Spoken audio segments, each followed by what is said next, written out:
What up, everybody? Welcome to the IAG Thursday thing. This thing that we do every Thursday. We get together, we hang out with cool people. Sometimes we learn stuff. Sometimes we just cuss at each other.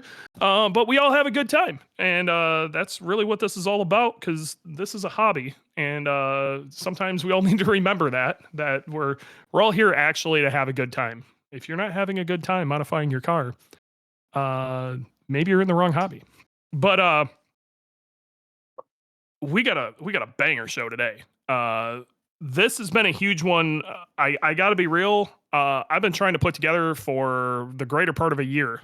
Ever since we started this podcast, I wanted to get the boys from Cobb Tuning on to chat about some stuff, but things were still settling, and there were certain things that couldn't be said. And honestly, it would have been kind of lame to have a podcast where it was basically like, we can't talk about that. Well, we can't talk about that. Well, we can't talk about that. Well, no, they can talk about most of it, which is pretty awesome. So we're real excited to have them on. But before then, partner in crime is here this week. Warranty, how you doing, bud? Dewey, I'm doing great. I've got news for you from the small world. I was on the train yesterday and got to talking to the conductor. Turns out he has a 2017 STI and he's getting an IAG short block put in, so he knows who you are. Small world. So shout outs to Charles if you're listening. That's awesome. Yeah, it's the all walks of life. Why wouldn't the conductor want an STI? Yeah. And then we're also joined by executive producer Jordan. He's the one who does most of the technical stuff in the background. How you doing, Jordan? Doing good. We're messing with some AI transcriptions for the podcast now, so people can watch that live, and then we're using that to help make topics and clips. That's cool. So soon you guys might be seeing clips and stuff on, Instagram and stuff like that of the show, like audio clips, and I don't know. I think that could be cool. Yeah. Then I want a quick shout out to Randy. He's the guy who makes all our thumbnails. Love having Randy. He's out in the audience right now. Randy might be doing some cool stuff with certain YouTubers here soon with his newly put together, ready to go car. Very excited about that too. But let's get on to this. I again super excited to have you guys on. Cobb is one of those cornerstones in the Subaru world, but just in the tuning world in general. But you guys were like bedrock, still are bedrock for Subaru, the community, and just tuning in general. So it's a massive honor to have you guys on. Marshall hit me up and mentioned you guys would be interested in this, and I was just immediate. Let's do this. Yes, awesome. I will move anything around on the schedule to make this work. So I'm excited. We're joined by Marshall, Billy, and some of you guys. I got to be real. I haven't met Marshall and Billy yet, but I think almost everybody knows Lance. But Lance is also here too. But Marshall, what's up, dude? Thanks for setting this thing up. Yeah, man. Good to hear from you. Excited to be here and chat about all things Cobb and mainly Subaru. So what do you do at Cobb? What's your deal? So I have two roles here. I oversee a lot of our marketing efforts, social, digital content, everything in that realm. And then I'm also what we call a product owner for the Subaru platform. So any custom features from the access port, hard parts development, vehicle support, things like that, I help to prioritize and champion and get them to market. Okay, so you're who we yell at with anything Subaru. Got it. Yeah, if we haven't done anything that you've been asking for a long time, you can yell. Okay, well, we'll get to that. We're also joined by Billy. Billy, what's up, man? How you doing? Good. How are you? Good, dude. Now, from what my understanding is, you're actually the OG of this group. I've probably known Lance from Cobb longer than anybody, but you're the OG. What's your role at Cobb? So currently I am the Chief Technical and Compliance Officer. So I oversee all of our engineering efforts and all of our compliance efforts. So. Nice. Okay, that's serious business, especially, the last decade of all the stuff that's been going on. I bet you are a busy man. Yeah, it's been pretty busy, to say the least. Yep. So I've been able to hire an individual, Cody Montag, that's been able to help us a lot on the compliance. So he's taken some off my plate. So that's good. It's hard to find good help these days, that's for sure. So hopefully that works out. And then we also got, and again, just because I tend to hang out with a bunch of tuners, we got Lance on here also. Lance, how you doing, bud? I am excellent, Dewey, man. It's good to talk to you. It's great having you on, man. So for people at home, what do you do at Cobb? Oh, that's a good question. So I believe these days I would be considered our lead Subaru calibrator. I help with a fair portion of our emissions compliance efforts as it relates to calibration. And then I help oversee our network of pro tuners, so business to business, that use our software to custom tune cars. So you're the tuner of the tuning company, basically. Yeah, I'm one of the team. Yeah, and Yeah. Obviously Subaru is still the lion's share of what we're known for. So I got a lot on my plate in that sense. For sure. You guys are also, you've ventured into all sorts of different things. But heck, at one point, I think you guys partnered with Perrin when Perrin was doing Alta and Yeah. doing minis. Yep, that is true. Yeah, that was a wild time. Cool. Well, I want to start this out. Cobb, again, bedrock of the community. I don't think a lot of people know where it came from, where the name came from. A lot of things about Cobb.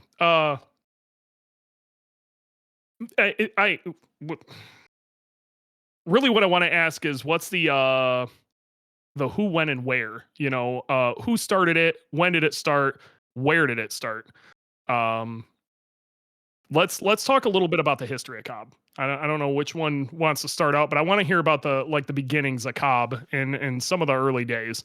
Like, what did it start out as? How did Cobb Tuning start?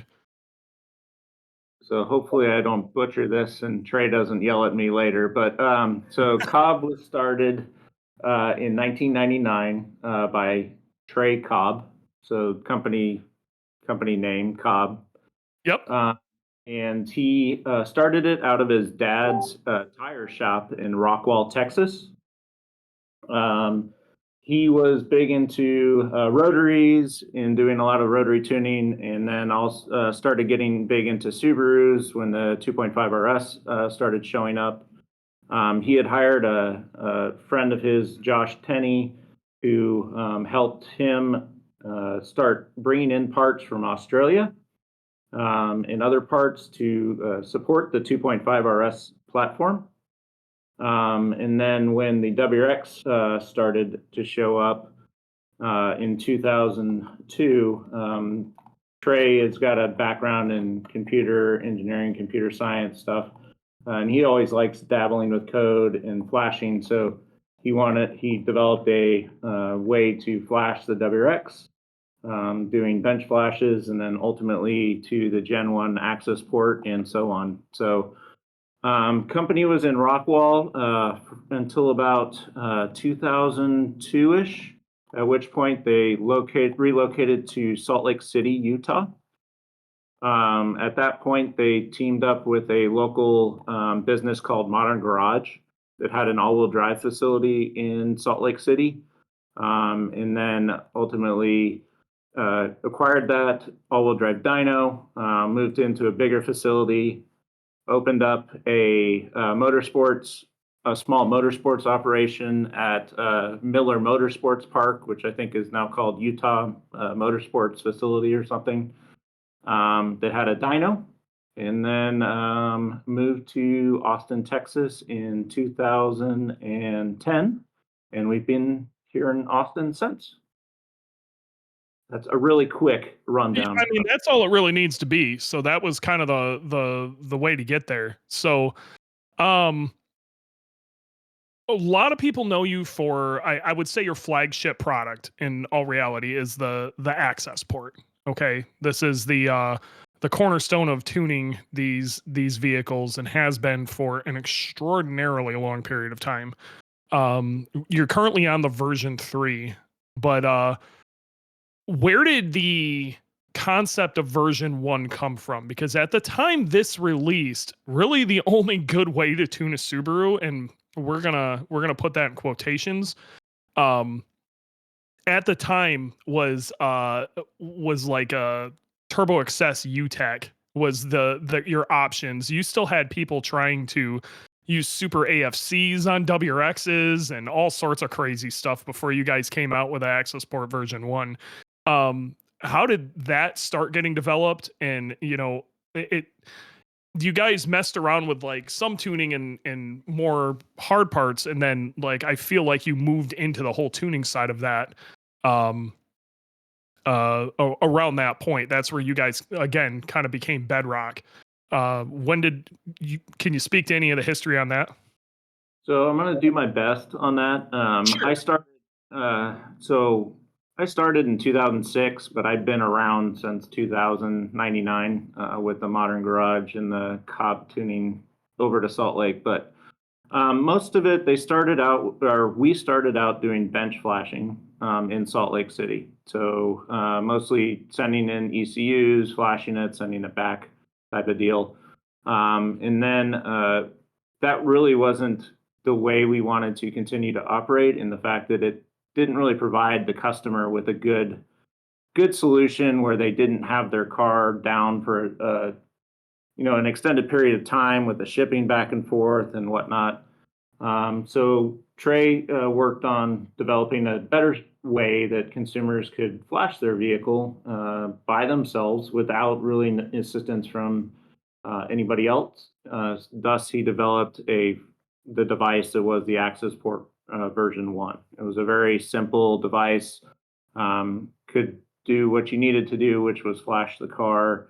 And obviously, it's grown since then on all the additional features that it can do. And then he needed a way to integrate it with a laptop or a tuning suite, thus the serial port on the Access Port, and a way to be able to communicate with the car so that you could tune it and flash it as well, live tuning, etc. I don't know if that answered the question, but hopefully it got you enough.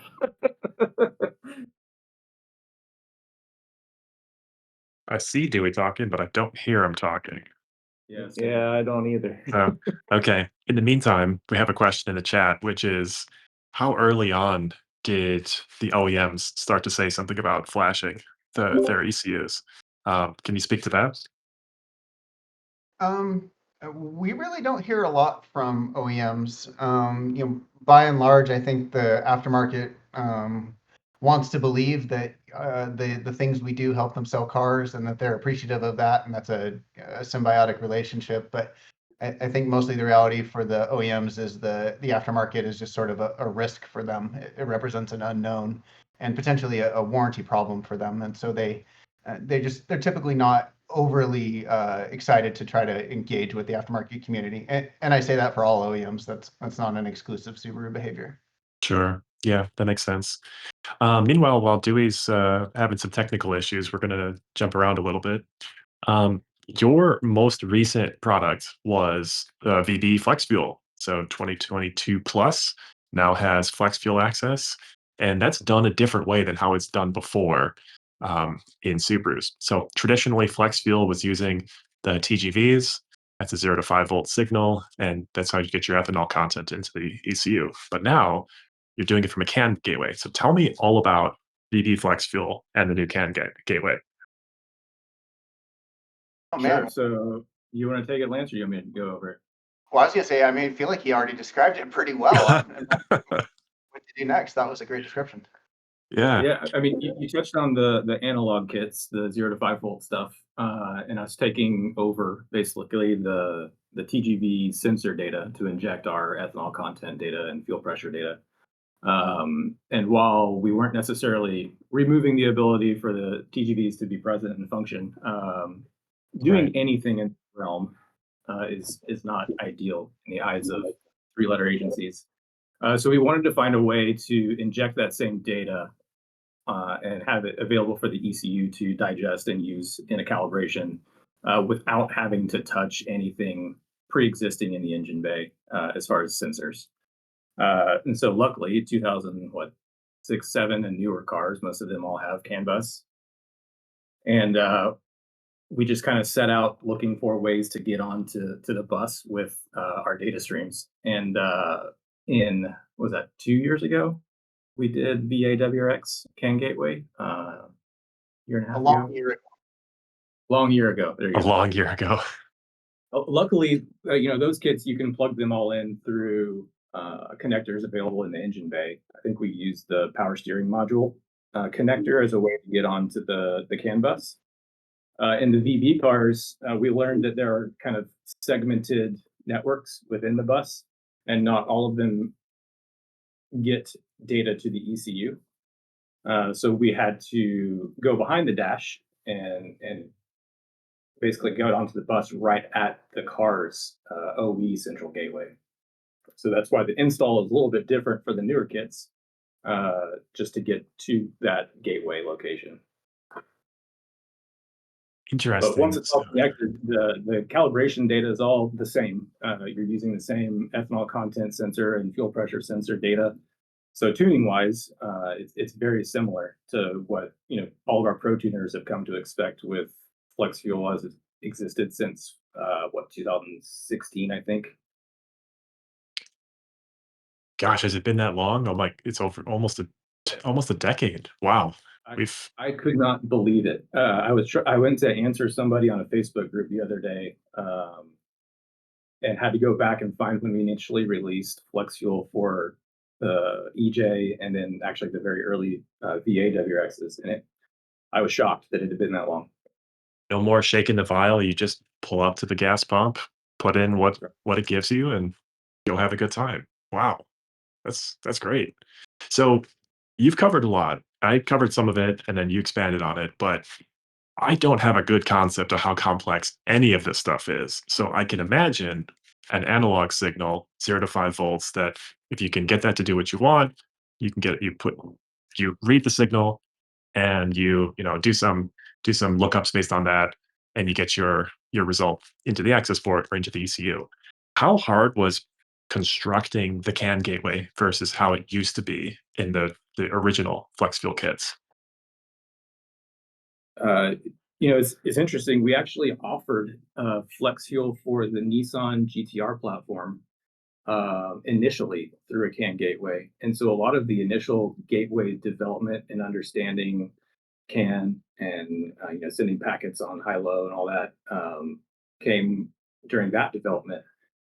And when we decided we wanted to move in that direction for Subaru, it was a lot of just adaptation. We had to, funny enough, slow down the transmission rate because the processing power of Subaru ECUs, even the most up-to-date ones, is still not quite as capable as the GTR's ECU was.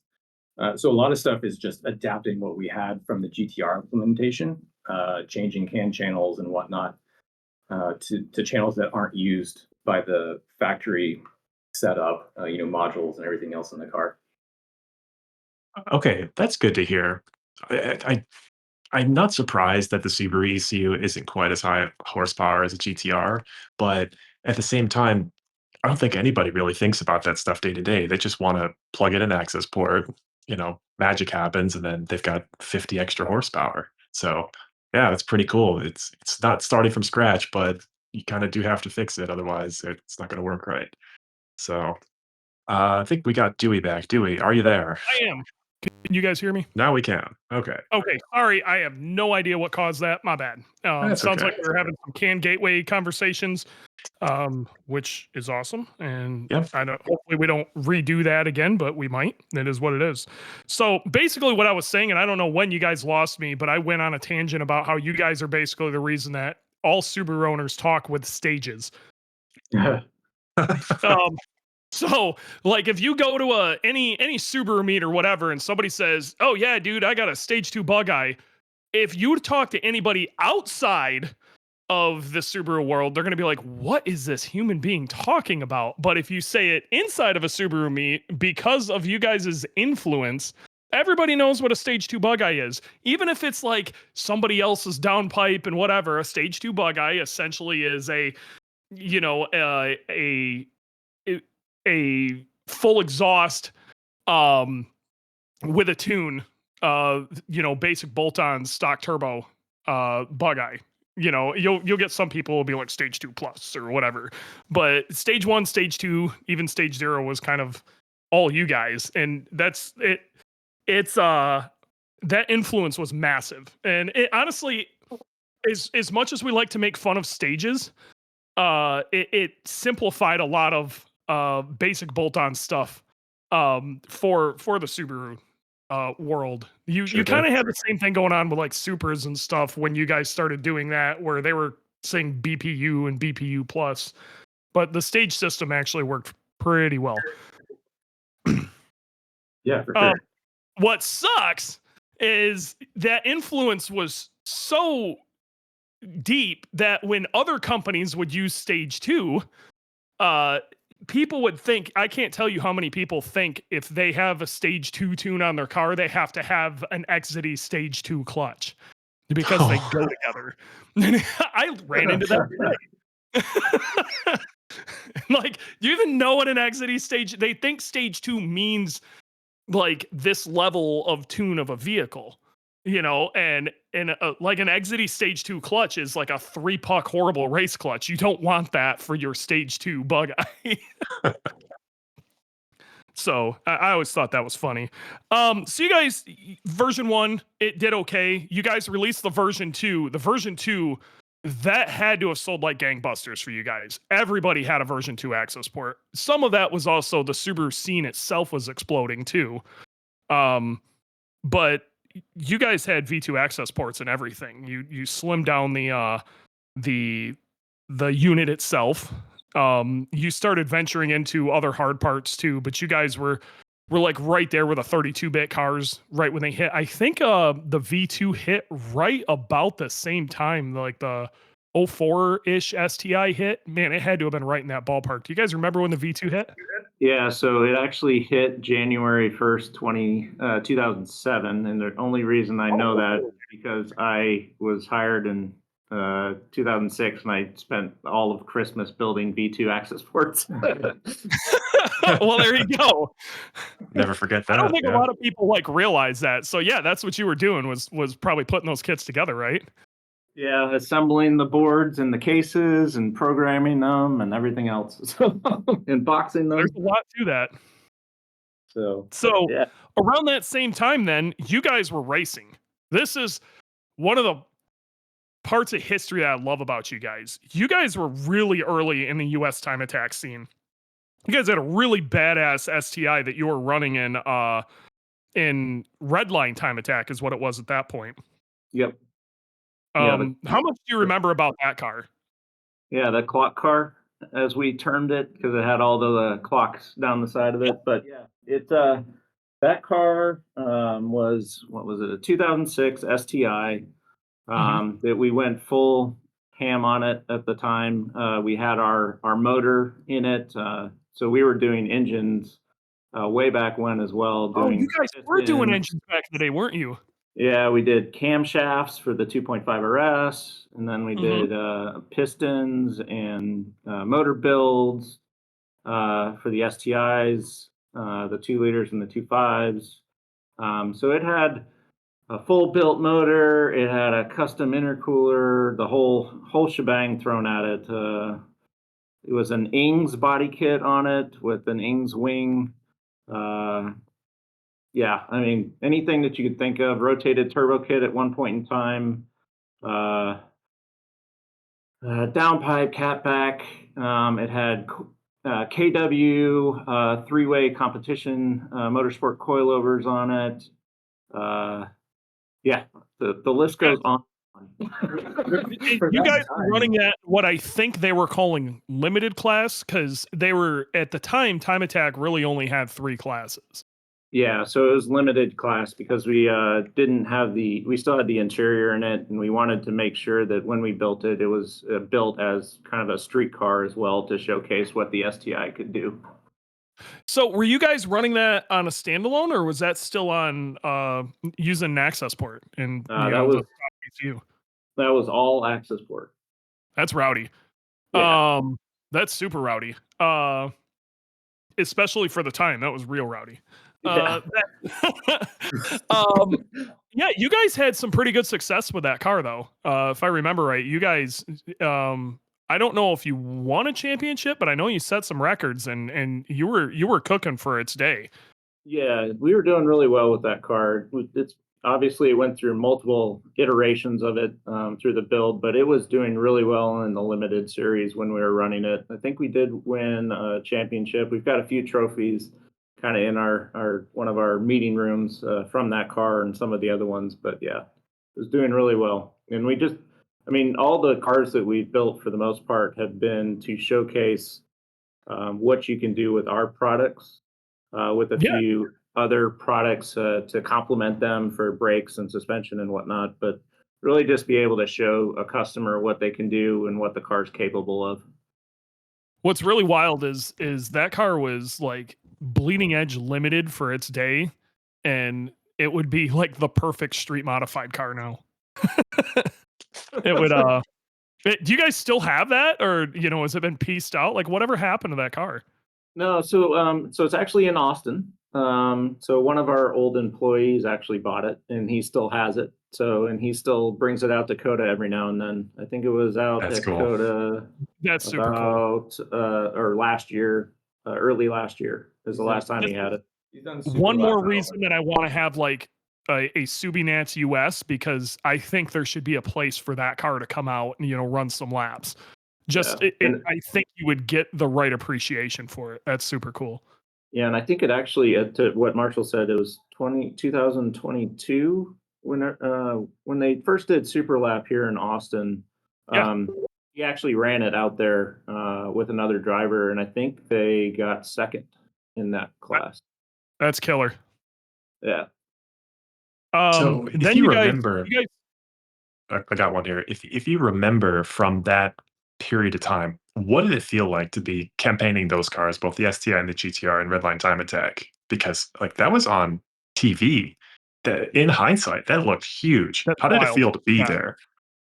It was awesome. So we ran the STI, we ran the GTR, we had another STI that we campaigned for a customer, Cam Brunner, and then we had our Mazda Speed 3 out there. Yep. We had a 370Z out there. So we had a good time, to say the least. And for most part, all of the cars were driven by employees or either Trey. That's With cool. the exception of the last year we did with the GTR, which Brian Locke was driving, and then Cam obviously driving his STI when we were running it in Redline. But yeah, it was a lot of fun. We had quite a few. Tarzan Yamada, I think, drove one of our cars out at Miller Motorsports Park as a just kind of a demonstration lap. I think he drove the clock car out there, if I remember correctly. And then obviously we had pipe dreams with the carbon fiber WRX that hasn't materialized yet, but one of our old employees from the Portland facility has taken it under his wing and will make its debut on a racetrack soon. So that'd be sick too. I'd love to see you guys campaign some of these things, or at either a Grid Life event, or if we ever do manage to put together a US Subinats, it'd be awesome to see these old cars come out and check them out, especially if they kind of stayed period correct for what they were. Yeah, a lot of people don't realize though, man, Time Attack was wild at that time. There was, you had companies like you guys coming out building cars to prove your product, which is how kind of Time Attack the vibe was supposed to be. That's why, like in Japan, you had HKS and all these other companies building cars. And like it legitimately was on TV. Like it was wild. It was like the peak, and then the party kind of fell apart. I think some of it was a financial crisis. I think some of it was maybe a little bit of mismanagement, but it all fell apart. And that's when yeah, Redline crashed, and I was actually a ugly story. One of you guys' direct competitors was TH Motorsports, and I worked for that company for a while, and as a Subaru guy, I had to ask about their Subaru. I'm like, what happened with this? And oh my god, dude, it was like I ripped a scab off. It was not a good conversation, but you guys had significantly more success than them, and you guys broke some hearts. The reason I know a lot about your GTR was there was this, it's on YouTube now if anybody wants to watch it, but there was this video series called The Underdogs. And it was, it's so good. It's the Levy brothers who, what was the name of that shop? It's going to drive me up the wall. LIC Motorsports. LIC Motorsports. Motorsports. Yeah. Lick was running a time attack program at that time, and the direct competition to them to try to win was you guys' GTR, and you were just smacking them around. It was a lot of fun to watch that, though. If anybody ever, like, you really want to watch a really good, well put together series and kind of get the vibe of what things were at that time, go watch that series. It's really wild. Yeah, Yep, they there did you a go. really good job with that series. I would really like to see more of that, like more of that style series come out. Honestly, I've said this for a long time. I think Time Attack specifically would be great as in more of like a Discovery Channel Street Outlaws style, because most of it's drama and hardly any of it's on track. And there's you could use that to fill an entire hour, no problem. There's so many different stories, but yeah, it's really awesome that you guys were using your product. You were putting your money where your mouth is, and that to me always meant a lot. So when did Redline end? What was the next chapter in Cobb's history? I came on the scene in about 2015, but by that point, Cobb was pretty large and established, and life was easy. So what happened up to 2015? Yeah, what's that middle ground from like around that 2008 time frame where it seems like the world was going great, and then Cobb V3 hit somewhere around there, and then you guys exploded. You started poking into other platforms and all sorts of stuff. Somewhere along there, you guys tried to help Perrin with their side company Alta do Mini Cooper stuff. It was all sorts of crazy.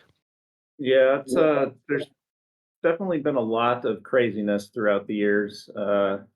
So Alta was something that we did actually in the mid to late 2000s when we were still in Salt Lake City. We actually did a access port similar to the Alta with Rally Spec for the 2.5 RS. Okay. And then Mazda Maniac, we did an access port for the RX-8 with him around that time frame too. Prova, we did JDM Yes. with Prova. They were Wow. selling products. Have you ever heard of a Prova access port? Have you ever seen those, Warranty? No. Yeah, that's a thing, man. It's JDM as hell. Oh my gosh. Straight out of Salt Lake City. They wanted was just to remove the speed limiter on the JDM cars. Yeah, that's a whole nother topic, is how Japanese tuners work compared to US tuners. Oh, I would love to spend an hour on that. Completely wild topic, and that could be a show all on its own. I would 100% agree. love to have a conversation about like a US company trying to interact in that direction with with companies and tuners, because we're constantly trying to interact the other way, but it's kind of rare it goes the other direction. I bet you that's really wild. Man, talk Yeah. about language barrier, culture barrier. It's so different. Yeah, They probably look at us like we're aliens. Just that I'm pretty sure that like just their approach to tuning's different. Oh I yeah, believe that. way back then, they were just concerned about speed limiters and making sure the boost was raised. That was about it. But obviously, things might have changed since then. I mean, it kind of had to.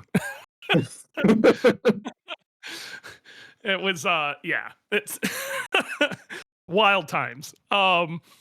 So yeah, I guess you guys started expanding pretty large. You were doing all these side projects, and then you guys started as Cobb Tuning, not just messing around with Subarus. I mean, you were already messing around with the GTR, but you guys started poking around in all sorts of other things. You know, We got Mazda, Mitsubishi, GTR, Ford, BMW, Porsche, a whole bunch of stuff. yeah, you guys all over the place. So you expanded like crazy, and I don't know. The whole time I felt like you guys never forgot Subaru, which is awesome. You were still expanding on the platform. I think one of the biggest things that happened in Subaru tuning, and I don't think you guys are ever going to get enough credit for it, was making flex fuel easy. Yeah. It was, especially for us in the Midwest who are already, doing 3 or 4 separate tunes, because you don't know what gas station you're going to be at, and you're getting out and, checking your ethanol levels and then changing your tune over and driving around real nice for like 20 minutes as it all mixes in. And like, it was weird times, man. And yeah, you guys bringing flex fuel out was giant. Was there a, I guess I shouldn't even ask where the push for that to happen came from, because I mean, it was just the community screaming for it. But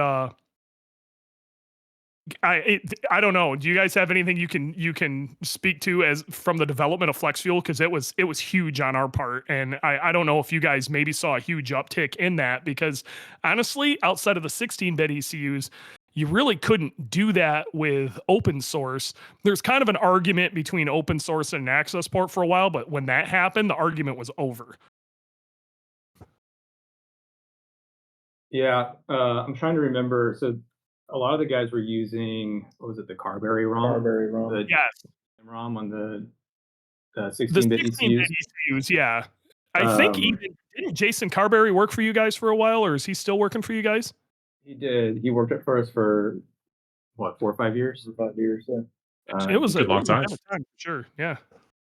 And he was here. He was actually heavily involved in the development of flex fuel for the GTR platform, and that initial rollout of the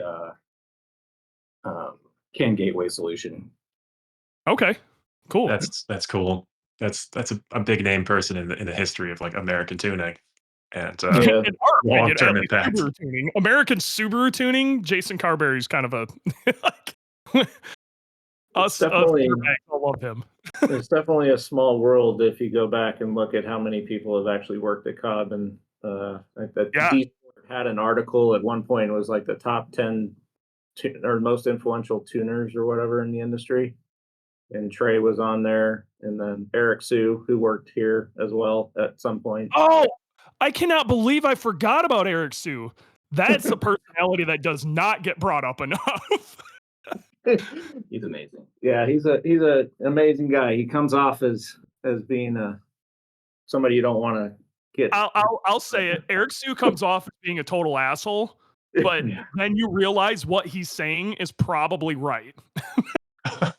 Exactly. He had a blog for a while that was incredible. I wish he'd get back to writing on that. It was so good, but it was very unfiltered. When the world is small, you're gonna have that, personalities. yeah, 3 dudes in the Eric country Sue- can do this. One of them might be an asshole. What a badass. Yeah. What is he up to these days? If you don't mind me asking, if you know. I mean, I don't know. Yeah, he works for Honda Racing. So he's Okay. Oh, wow. doing a lot of He's cool. he's doing a lot of That's cool. support for the IMSA teams and the Daytona prototypes and LMP cars. Okay. Yeah, that's wild. So we come from, just kids messing around with their cars, trying to make things a little bit faster to, oh, that guy works for IMSA teams now. Like, that's the spectrum that we're dealing with here. Yeah. It's wild how, if you continue to mess around with your car and learn enough, you may fly really close to the sun and not even realize it. Yeah. Oh my gosh. So we kind of get through the middle the 2010s. At some point, I know there was a point where somebody higher up in the 3-letter agency went to a SEMA event and basically put everybody on notice.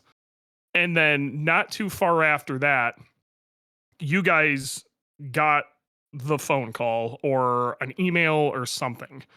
I don't know how detailed you can go into this, but what I really want to kind of get the vibe of is I know that, the EPA contacted you guys in some fashion. How terrifying was that? Like, as an employee there, how terrifying was that? So I don't speak for Marshall and Lance, and I'll let them speak for themselves. But Sure. I mean, it was coming always at some point. Sure. We never thought it would be us, but it did, and it was definitely scary to say the least. It was just, w- and then as far as it continued on, it's like why us and why not other people too? But it's Oh, for sure. scary. Marshall? Yeah, I mean, I'll always remember when you have the come together meeting and the higher ups let everybody know that this is going on, and you kind of have the big kind of heart sinking moment of I love my job, I love doing this stuff. What does this mean for that? Um, and then 8 years went by, and it's just kind of like a looming thing of knowing that they've asked for all this information. There's negotiations going on between legal teams, and it, it made it to where like you're saying, there was like a heyday of the tuning industry, Yep. and tuning and modifying, and I joined Cobb kind of right in the middle of that, and you wanted to still have that excitement for everything, but there was always that kind of looming presence of, but what's going to happen with this? And it drug out for a long time. I think we all know that things that involve negotiating with any government agency Yeah. can take forever, and it weighed on a lot of people here, and a lot of people aged a lot here, including Oh, I myself. bet. So yeah, it was a stressful time for sure. And then we thought we were near the end of it multiple times. I think we had this should be over in 6 months conversation for Yeah. at least 2 years. Um, and all the while we're still trying to think of ways to develop new products without you know getting into the any more into the negatives eye of them, I guess. So it was definitely a trying time for product development, for morale of employees and all that. Eight So 8 years is a long, long time. that's I what I don't was about to think say. I don't think people realize how long of a period of time that was. And I mean, I was it gonna isn't like say, you guys can sit on your thumb for 8 years either. What are you supposed to do? Just stop functioning? I was gonna say you mentioned when they showed up at SEMA, and by that time we had already been in talks with them for years at that point. I Yeah. had no idea. That's oh my crazy. gosh, no, I don't think anybody did. We're on the consumer side, we're so used to seeing the loud, honestly, diesel shops saying, "From our cold, dead hands, are we gonna change any of our activities?" And then they get smacked, and they pay a bunch of money, and they go away. It's a short flame out, but 8 years of trying to do the right thing, that sounds like hell. And a lot of it was education on our part, and Sure. helping them to understand, the market in general, um, much less, or I guess including, our products specifically, and how our products play into the community and the overall market. Yeah, I mean, it started with a visit to our SoCal facility, um, and an information request. And then about 8 months later, there was a formal request via letter for additional information, and getting more into the nitty gritty and violation, etc.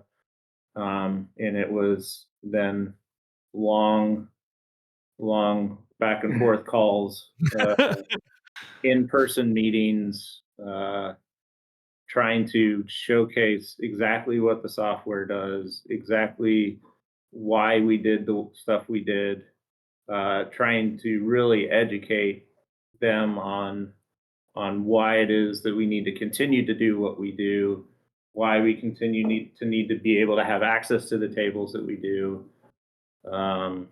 Yeah, I mean the EPA. I mean through that whole time frame, I mean we had delays from the EPA side, the DOJ side, as far as one of the EPA lawyers had 2 babies and had paternity leave twice, and then we had Oh a my DOJ lawyer that retired, and then we had to start this whole thing back up again with another DOJ lawyer. So it's been fun. I'm So 50 pounds heavier, a lot less hair, and And the hair that he has is gray now. yeah. thanks, Obama. So, um, what it sounds like for the most part, and obviously you don't have to call anybody out on this or whatever, but the majority of the people that you were having these conversations with had absolutely no aftermarket automotive knowledge whatsoever.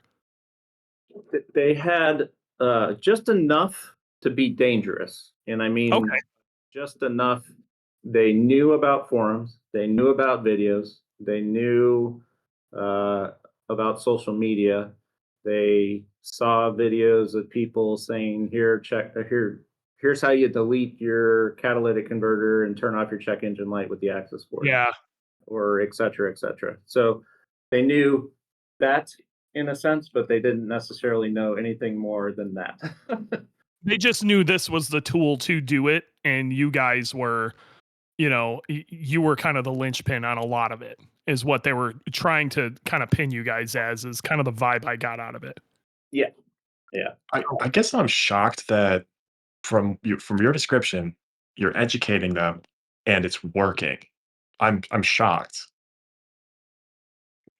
I don't know if it's working or not, but what I can say is how much effort did you guys, it sounds like a huge amount of the effort was you guys just trying to educate them as to what you were doing and why you were doing it versus like what laws were actually broken, not. And again, we can, I'll be the first one to say that during the heyday, we will call it, let's say the early tens, it was it was a bit of the Wild West, and people got a little loose and fast with how they were doing stuff. And at some point, I think we all did know we were going to have to chill out at some point. I think there was actually a kind of a consensus that the electric car is going to kill this anyway, so they ain't coming. Yeah. But I mean, you guys had to have spent absurd resources as far as time and effort just trying to explain how some of this functioned. Is that what the majority of what it was? It wasn't so much proving your point, but just educating them how this works. Probably the first half of the whole time frame was that. Yep. The second half was a little bit of that, but just really pushing the point.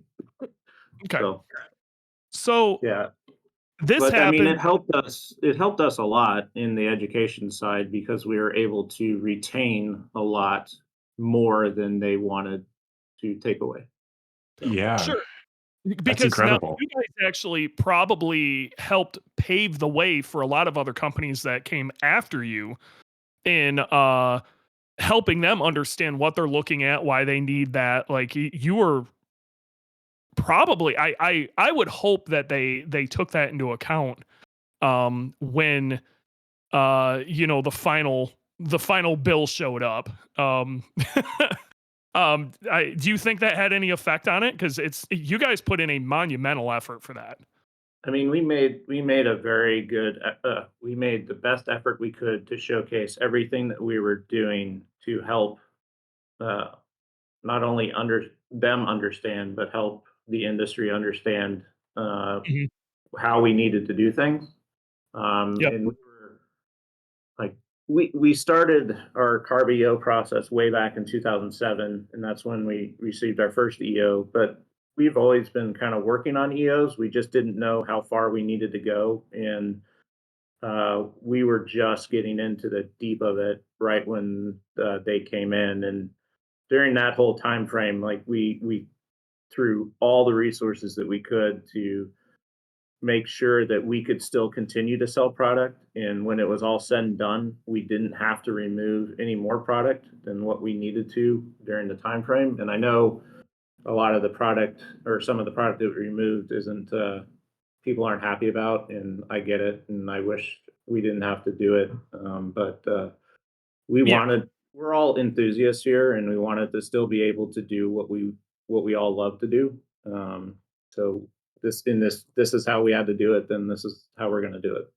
So the one that I think stuck in people's craw the most, and this is where there was a pretty serious backlash from the Subaru community, was a lot of people had gotten their cars, they were in the middle of building it or just recently got it done or whatever, and a lot of them had purchased flex fuel kits. And the way you basically for a period of time, all flex fuel tuning had to go away. Can you explain kind of why that happened? Because a lot of people felt like it happened, like a light switch went off, which I don't think is exactly the case, but people were pretty butthurt about that one. I think I always try to explain it in that you can't, if you tell people this illegal thing is going away, that then incentivizes them to hurry up and do that illegal thing now. There's a term for that, and I can't remember it. But Yeah. it's basically like saying the Yeah. security guard is not going to be at the bank from this hour till this hour, so you should go and rob it then. Moral when you hazard. rob And so our understanding and our legal guidance was that the best way to handle it was to truly rip the Band-Aid. And Yep. we understood that there was going to be some backlash from that. And our hope was that we could then reintroduce. By this time, we already had started planning replacement parts. So our hope was that Yeah. we could move on those fast enough and reintroduce as much as possible quickly enough to kind of combat that backlash. So yeah, that was there's definitely a reason that we chose to do it that way. And it was not an easy. There were many discussions about, are we sure this is how we want to do this? Through the generous benefit of hindsight, it worked out really well. At the time, it was rough. People got mad. There was a short period of time where the perception was that Cobb was just going to turn into a carbon fiber parts company, because what else could they do? And then Yeah. you fast forward 6 months or a year or whatever it ended up being, and it did get better. And they started climbing out of it, and the new parts like the CAN gateway, that's all legitimately cool. I can't believe that A, you talked to the EPA for 8 years, and then B, ripped the Band-Aid off, people got mad, and then it got better. These are all like borderline unbelievable successes.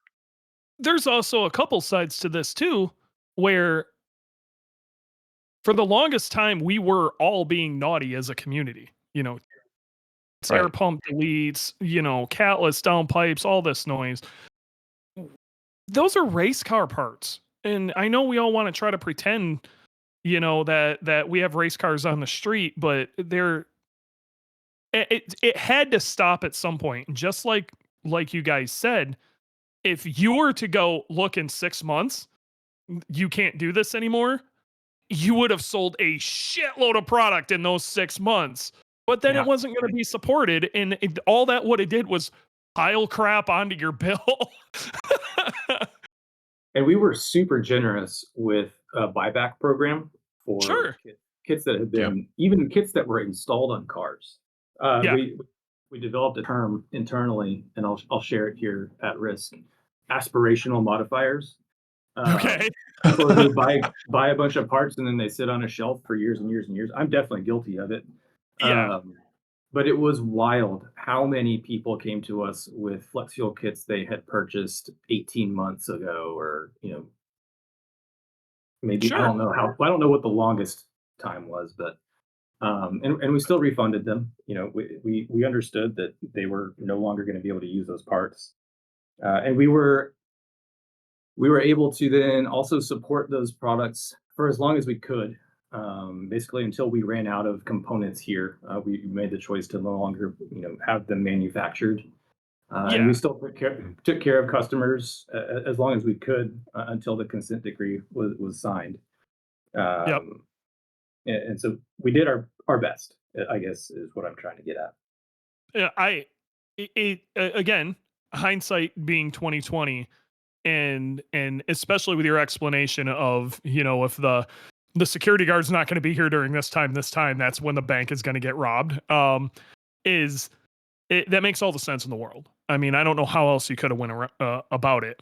At the same time, you guys were getting your doors kicked in, though. Like this was, and kind of around the same time the whole flex fuel thing happened, and what at that point was being referred to as the Green Speed Initiative and stuff.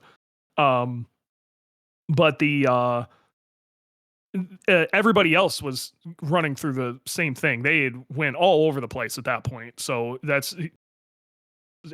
they were gone. Honestly, unless you had a standalone or something, there was really no way you could even run them anyway without check engine lights. So the market immediately changed, very much due to the way you guys went. And that's not a bad thing. We've already started to see extremely high horsepower compliant cars now. Being able to be ran on stock ECUs through CAD, the air pumps, everything all there. Companies doing some really awesome stuff. And it's kind of the same way in the 80s, when the late 70s and 80s, when people had to figure out how to make fuel injection and stuff like that work. The aftermarket figured it out, and the aftermarket's figuring it out now. And I think you guys actually did it as good as you could have. Yeah. Now, around 2021, the SEMA was pushing the RPM Act. That was a bill that would have allowed modification of vehicles' emissions to make it into an actual race car. Around that time, SEMA was also talking about the PAC, Political Action Committee. How much did that help Cobb going through all this with the EPA? Did SEMA help give you tailwinds in all this? So I just wanted to say, so actually the RPM Act had been introduced in like 2015 or 2016. It got Oh introduced wow. 4 congressional sessions in a row and never made it to the fancy term is, never made it to the light of day for a vote. Yeah. So that was a long-standing, I guess, kind of community and SEMA-based effort. But yeah, so they had been working on that for a while without traction, I guess, other than getting community support for it. In terms of SEMA, the organization, we work with them a lot, especially towards the beginning of our whole process, because they operate their arm, which is called SEMA Garage, which is essentially an emissions compliance facility, or was at the time. And so they kind of served as our liaison and gateway into being able to speak to the different agencies, be it EPA or CARB, into understanding the processes. They serve as an advocate for their member companies, all that kind of good stuff. So yeah, I didn't realize the RPM Act had been around as long as it was. I think there was probably like a push for it again after a lot of this stuff really started. There was around that I would say 19 to 21 time frame, through the pandemic, stuff like that. There was a fairly large push from SEMA from a marketing standpoint. I think they were really pushing that hard. But yeah, they've I think definitely ramped their lobbying efforts over time. Billy can probably speak to that more specifically, but I know that, like you're saying, the Political Action Committee and some of their other related and efforts and endeavors are all related towards forwarding our industry's cause towards whatever regulation that might be in our way. So that brings us to the present tense. Through all this hindsight, I mean, things went about as good as they could, like yeah, Dewey I said. mean, if you were going to And have a train wreck, this was the best way a train wreck could have went down. I don't want to say Cobb is back, because Cobb never left, baby. They went through the fire and came back out the other side. So now we've got CAN gateways, flex fuel, and it's better than it was before. Um, what's next for Cobb? Or before we go there, how do you like how Cobb is right here and right now? That's a really good question. Yeah, I would love to hear that. How do you guys vibe with Cobb as it sits today versus maybe how it was in the early 2010s? I think I kind of talked about a little bit about it earlier when I first started in 2010, or no, not 2010, 2012. It was obviously a much different time. It was I probably think we're still, easier. and it felt so much easier to do anything you wanted to your car. As an employee here, as an enthusiast in general, I think we are still learning what the modification, potential of cars is, what modification paths are going to look like on cars as they continue to evolve. Um, there's definitely still excitement here to figure that out, and I'm excited to see where we can go. We have some additional fun ECU ideas for VBs. Luckily Subaru's taken on the global platform initiative, so a lot of the stuff that we do on the VBWRX translates over to some of their other cars pretty easily. And we're seeing a lot of overlap customers in Outbacks, and sadly the Legacy is going away. Yes, I say sadly. I love the Legacy, and things like that. So it'll be fun to see how that progresses. In my mind, I think it's still early in that kind of discovery phase of where do we go holistically. I guess that's a terrible word to use for the car community, but what does the modification path look like across vehicles moving forward? Sure. And I mean, you guys have some new and interesting stuff coming, but I bet you there's just when you're going to look at a part now, okay, and you've got an idea. There's probably at one point there was like probably three things you had to check off. Will it make money? Can we produce it in a reasonable amount of time? And how many people are we going to piss off? And now there's like 20. Yeah, definitely that. Yep. So in Yeah, the I pre- mean, go I ahead. would say ahead. one side there is there's also some clarity in a sense. In a sense, it's not fun to be told you can't do something, but if you know it's simply off the table, then you get to start searching for creative solutions from the beginning. And I think that challenge has been refreshing for a lot of us. Earlier, you kind of touched on that we were kind of stuck in a rut of doing things quick and dirty and kind of hitting the easy button. And once the easy button went away, it was time to earn a paycheck again, and that's been fun. I think there's Yeah. something to that. I mean, to compare it to the reason I stay in street modified. Okay, I like the sandbox. I like there being walls now, and it makes you have to be innovative. And if you guys are, all three of you are extraordinarily smart people, and if it's too easy, you're gonna get bored.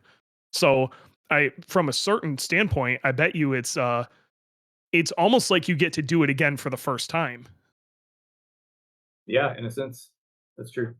Yeah, I mean, it's become, you know, even though we've been going through we went through the whole thing with the EPA. It was also a time where, to Lance's point, we knew what we needed to do going forward.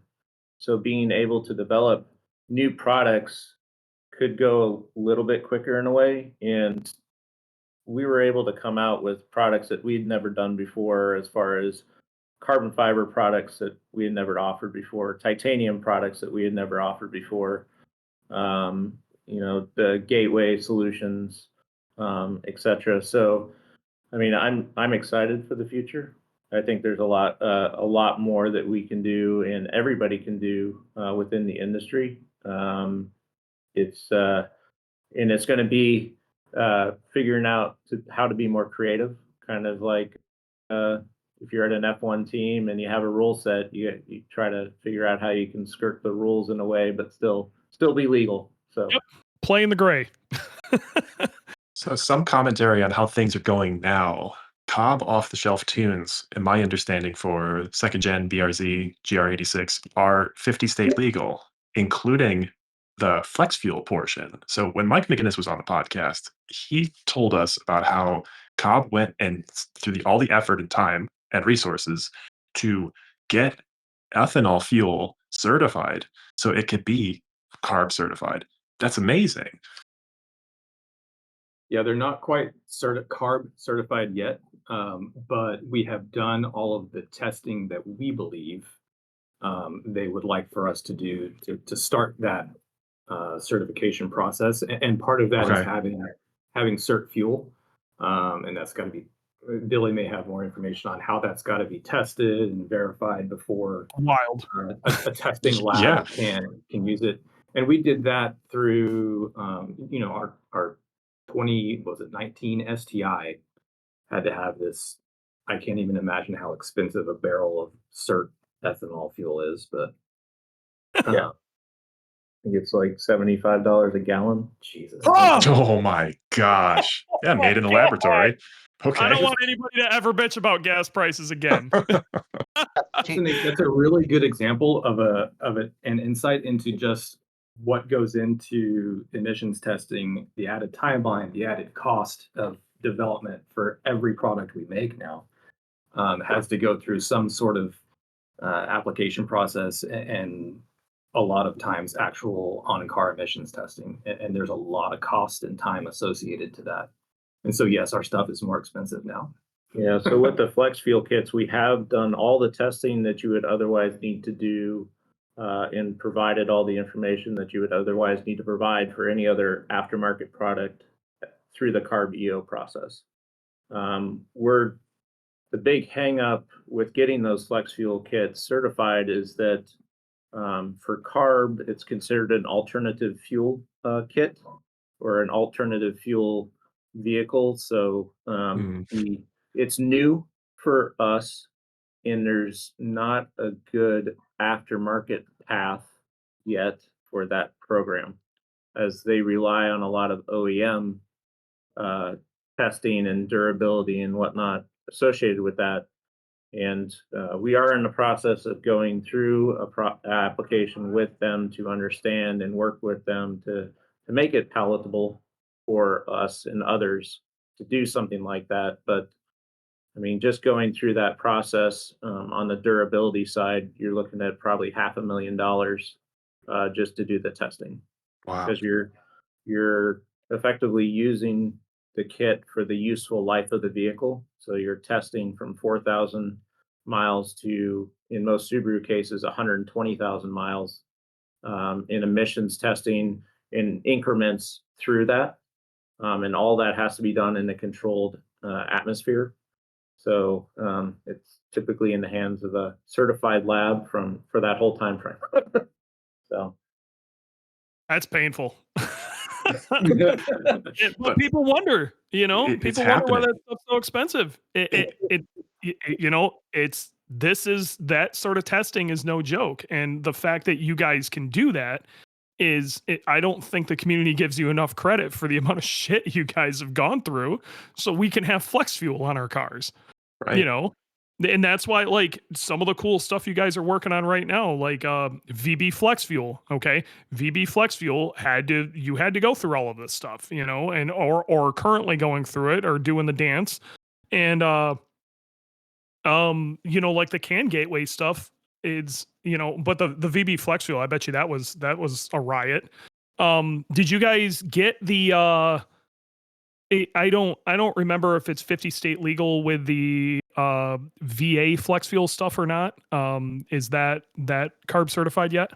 No. So that the VA flex fuel kit is actually the application we have in with CARB right now. Okay. To try to get an EO for it.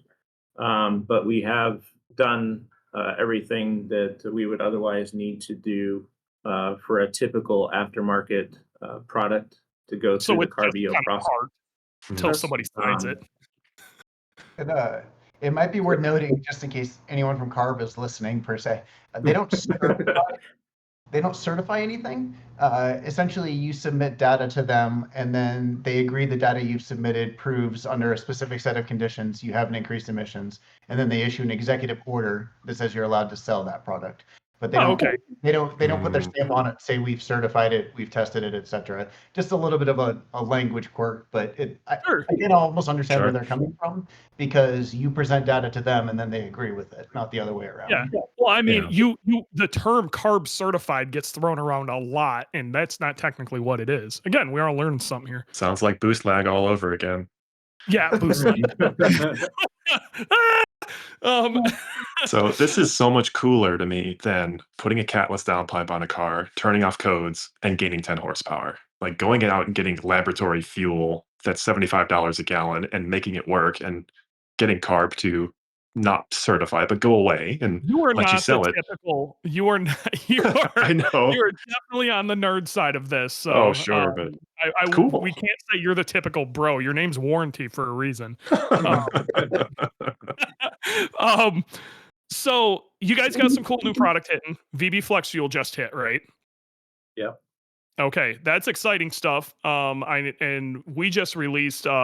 We've been working with Nostrum, so we've got fuel pumps and injectors for that, and I think that's real exciting. I think a lot of guys are gonna really put that to use. But the other thing, and this is the thing that's got me super excited, the CAN gateway, as it starts rolling out into more Subaru Subaru applications, I am super stoked for this thing.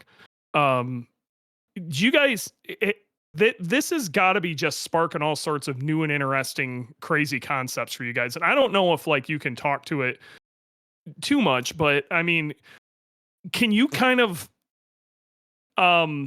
maybe explain some of the cool stuff you're going to be able to do with the CAN gateway, for some people who don't understand why that's such a big deal? Yeah, for sure. So right now we're using it almost in the most basic of ways. We're using it to inject 2 channels of sensor data onto the CAN bus. The really cool thing about the CAN gateway itself is right now we have 1 sensor going to each connector, and at the end of the day, we can actually end up pairing multiple sensors for each of those inputs on the gateway itself. So I think each supports 3 inputs on its own. I think there are 2 paired channels on each, or 3 paired channels. We could end up adding, multiple sensors. We've tossed around ideas. We don't really have any big things in development right now, but we can also obviously add, custom sensor inputs if we wanted to just do open pigtails, if we wanted to have turnkey kits, all in the realm of possibility. The cool thing I think as well is that we're working on adapting the gateway itself across platforms. So that same gateway unit, not only does it work on VA and VB WRX, we're also exploring the Ford Raptor EcoBoost pickups, Cool. the Honda platform FL5 DE5, and maybe FK8 at some point. Does it work with BRZs? It can. It does not yet. It can. Okay. I think it came up earlier. I don't remember if we were started yet, but with Ecutech being within the same group of companies, Yep. We do have the ability to kind of coerce them into making our hardware work with their software. So it could work. So I think of stuff that you can use this for, and there's so much crazy data flying over the CAN gateway or over CAN in these vehicles that being able to access some of that data would be crazy. But being able to add sensors also, like let's say a coolant pressure sensor, so you would know if you're popping your head gaskets. It's just something that we were talking about the other day. I think would be something that would be interesting to be able to add. But like, do you think you guys may be able to pull, and I this is just spitballing here, you'd be able to pull maybe brake data from your from the ABS system through the CAN gateway? Like, could we see brake pressures through that? Potentially, it all depends on. Yeah, as an aftermarket sensor, you could wire it in to the gateway for sure. Yeah. It's just like a 0 to 5 volt sensor that you're putting on the. Yeah, that should be simple. Yeah. BRZs Yeah, I mean, have brake pressure, so Yeah, the brake logging would be pressure nice. the brake pressure I think would be huge, even if you because the ABS system should be able to see that. And from what I'm seeing is from a data standpoint, from somebody who's trying to turn a lap faster, even if it's in a fairly stock BRZ, it's just your weekend toy. Even VBWX, STIs, whatever. There's really good data that you kind of have to go to a really crazy standalone to get, and you guys have always been this amazing bridge to get to something that maybe it at one point other platforms that have to go to a standalone we could do on our stock ECU, like this CAN gateway might be just that another piece that maybe could allow us to get to some of this data that really could be game changing for the platform.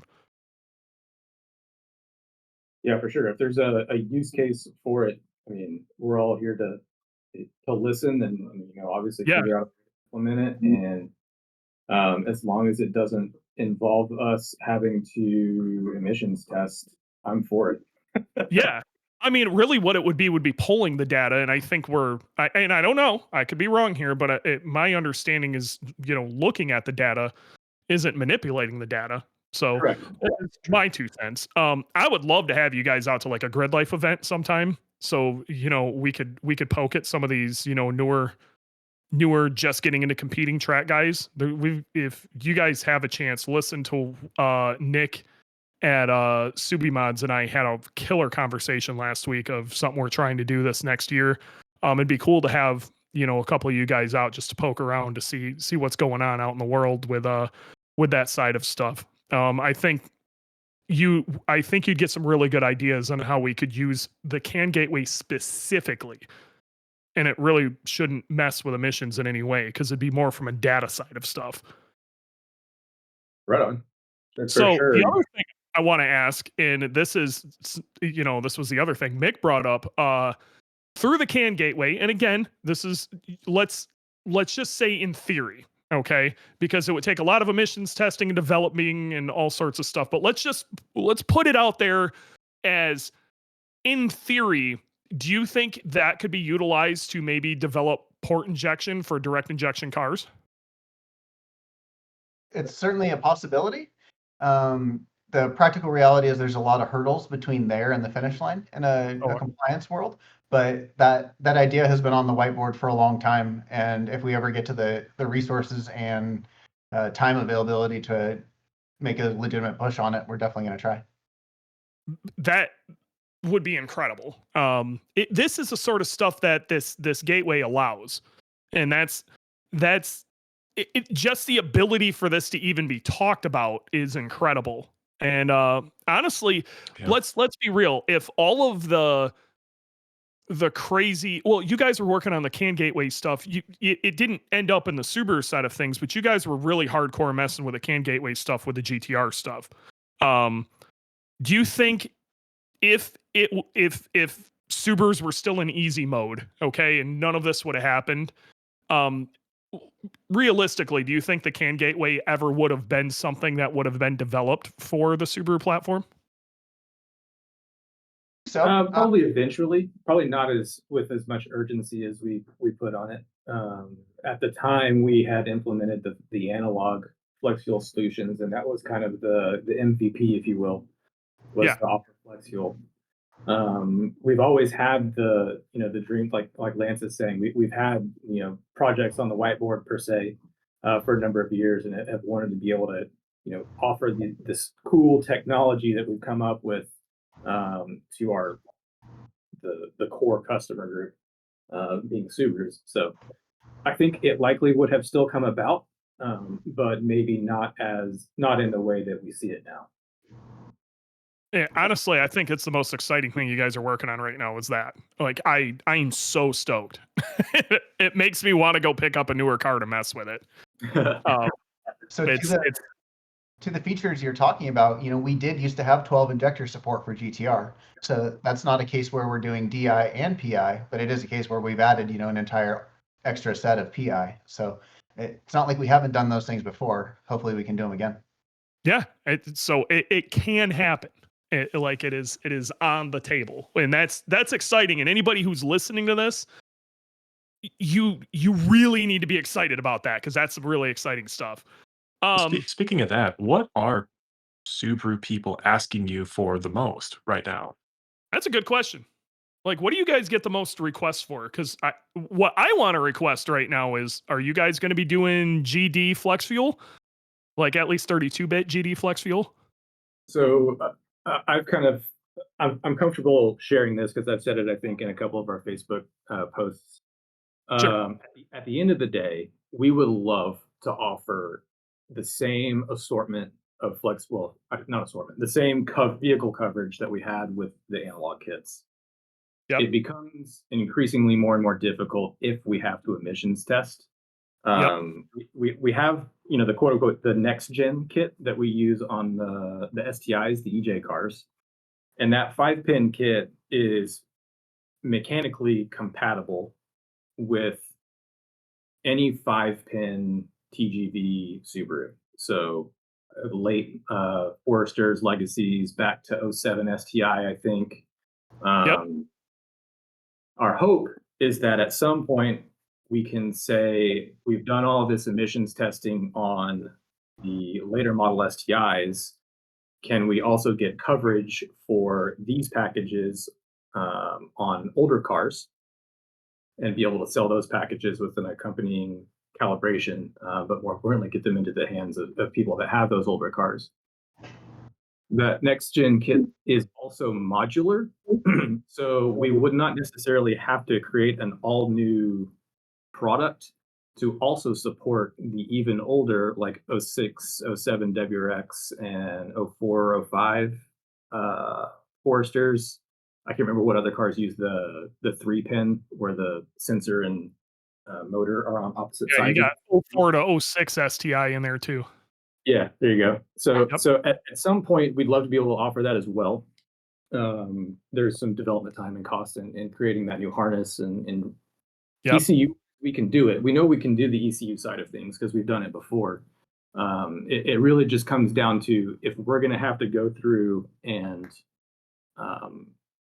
emissions test for all of those older category cars, the cost is just astronomical, and I don't know that we can make a good business case for it. I'd love to, if money. You got to look at it this way too, and it's hard for OG guys like myself to admit this, but there are less and less of those cars on the road every day. Yeah. Okay, try to find one in good enough shape to pass an emissions test. Exactly. And I will be on the other side of this argument and state I think there's a growing demand. If you look at the price of like 07 STIs right now, they're lunacy. And there's a growing demand because guys that are my age wanted to purchase something at that point and couldn't. And now they're at a point in their life they can, and that's the one they want. But what some of them are finding is some of those products that existed during that point don't really exist now. And it's one of those things you wish it could happen, but unfortunately, like, the world, there's less and less of them on the road every day, and it's got to make dollars to make sense. And that's going to be a really tough case. Like, I would have been punched if I didn't ask, but I asked, but I kind of knew where the answer was going. As a GD owner myself, I will push as hard as I can to make it happen. But I understand, and I think everybody on the call probably understands, having to make a case for the business to actually move through it, and everything costs. So we'll do what we can. For sure. Sure. Yeah. So let's take a look at the chat. Is there a particular question you're seeing, Lance, that you want to chat about? There was a general topic going on earlier, and it was the off-road use only race car style stuff. I can at least kind of help explain, not as a lawyer, but informally how that all works. Yeah. So currently and going back to, this is kind of why the whole RPM Act came to be, was the EPA started taking a more outward and aggressive stance as it related to off-road use only, motorsports use only, etc. And at the time, they kind of came out with their stance that there's no such thing as a legal motorsports conversion. If the car starts its life as an EPA compliant or certified device, that's how it must remain for the duration of its lifespan. A practical way to think about that would be, you guys have all seen that sticker on the hood under your car where it's like EPA, blah, blah, blah, car, blah, blah, blah, Yeah. some random emission stuff. If it's got that sticker on it, in the EPA's view, that means it is a device that must remain in compliance. So therefore, there'd be no viable way to sell an off-road use only intake for a 2019 Mustang, because that Mustang is a compliant car that can't be taken out of compliance. So now you might ask, well, what about like the Copo Camaro or cars like that? Those don't Sure. start as a certified device. They are sold without that certification. They are So sold. like a body in white wouldn't fall under that. What's that? Like a body in white style car wouldn't fall under that. AKA, like, it doesn't have a VIN number. There wasn't too many of those out there, but you basically couldn't register it as a street car anyway. Right. And practically speaking, when you open the hood, there won't be that sticker that says, this is an EPA, blah, blah, blah. This is a car, blah, blah, blah. So, okay. Can so I make a bit of an argument against this? So just to preface, you're not arguing with me. This is the EPA stance. Oh, no, for sure. I understand that. I think where people run into where it kind of rubs them funny is they're like, yeah, but I purchased this object, whatever it may be. Do I actually own it or not? I feel like I should be able to do whatever I want to this thing. Now, whether they drive it down the road or not is a different story, because but if they were on private property doing whatever they wanted to, being a racetrack or whatever. There's many very reasonable arguments as to why their stance is not valid. There's some right to repair questions. There's privacy of ownership and freedom of ownership of your personal objects, all those sorts of things. Ultimately, the EPA's unofficial stance is they don't intend to ever enforce on true motorsports conversions. But if you're the company that sold 20,000 off-road use only parts for cars where there's clearly not 20,000 of them that have been truly converted to a motorsports application, then in their eyes, you have improperly used, tried to take advantage of a waiver that doesn't really exist even in the first place.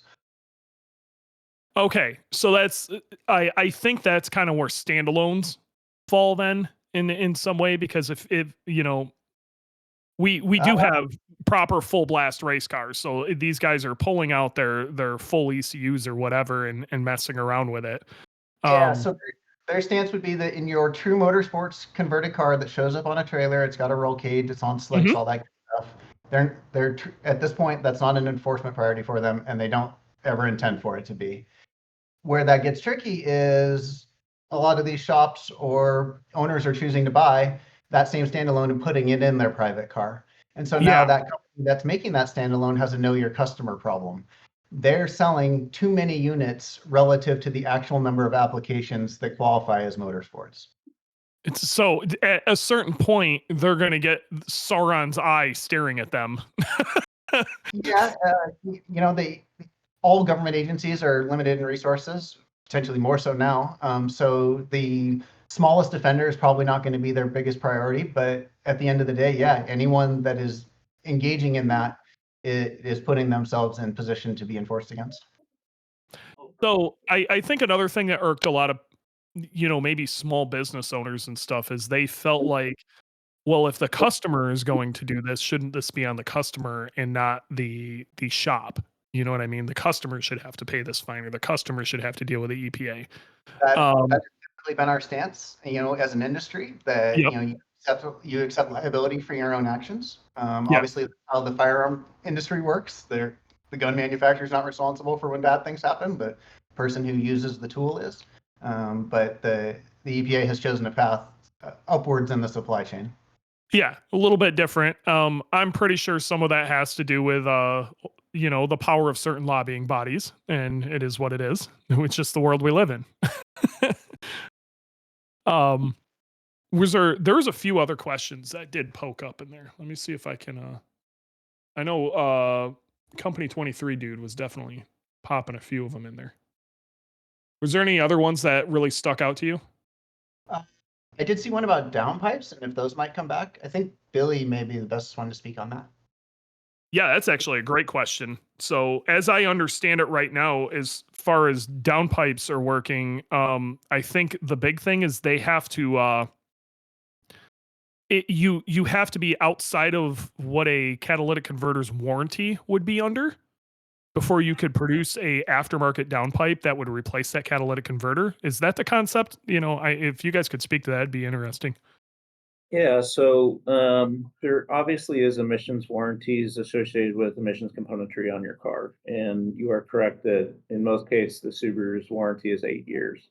Now, really, you're not allowed to replace said component unless it's failed, and when it's failed, then you can replace it with a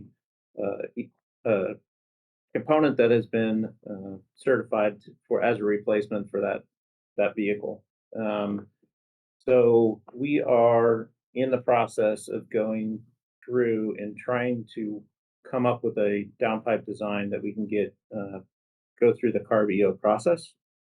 Um, Now there is some steps in that where we have to certify the catalytic converter itself first as a replacement catalytic converter for the vehicle. And then once that is done, we can go through and add it to a downpipe and go through the process of getting the downpipe through the CARB EO process. So there's a lot of hoops, especially when it comes to the catalytic converter in particular. Yeah, there's a lot of hoops. We are working our way through the hoops. It might be some time, or And one thing that we keep in mind is, if we go through all of this effort, all these hoops, how many people are going to buy a $2,000 downpipe for their 15-year-old? Exactly.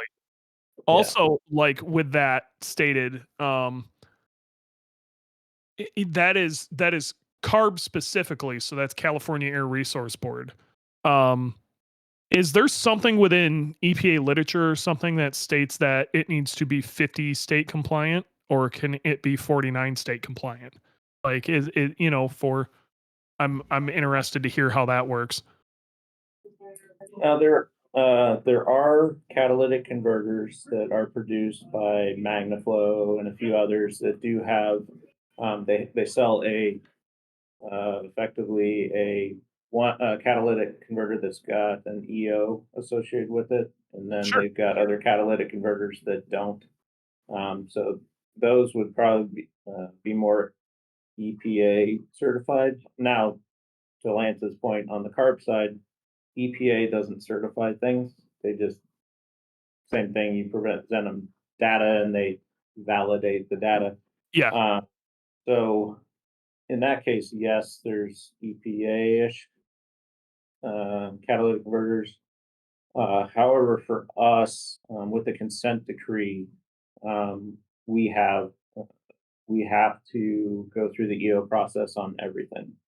Okay. But- So that is actually a part of like you guys's agreement on Yes. that side of things. Okay, that makes sense. Yeah.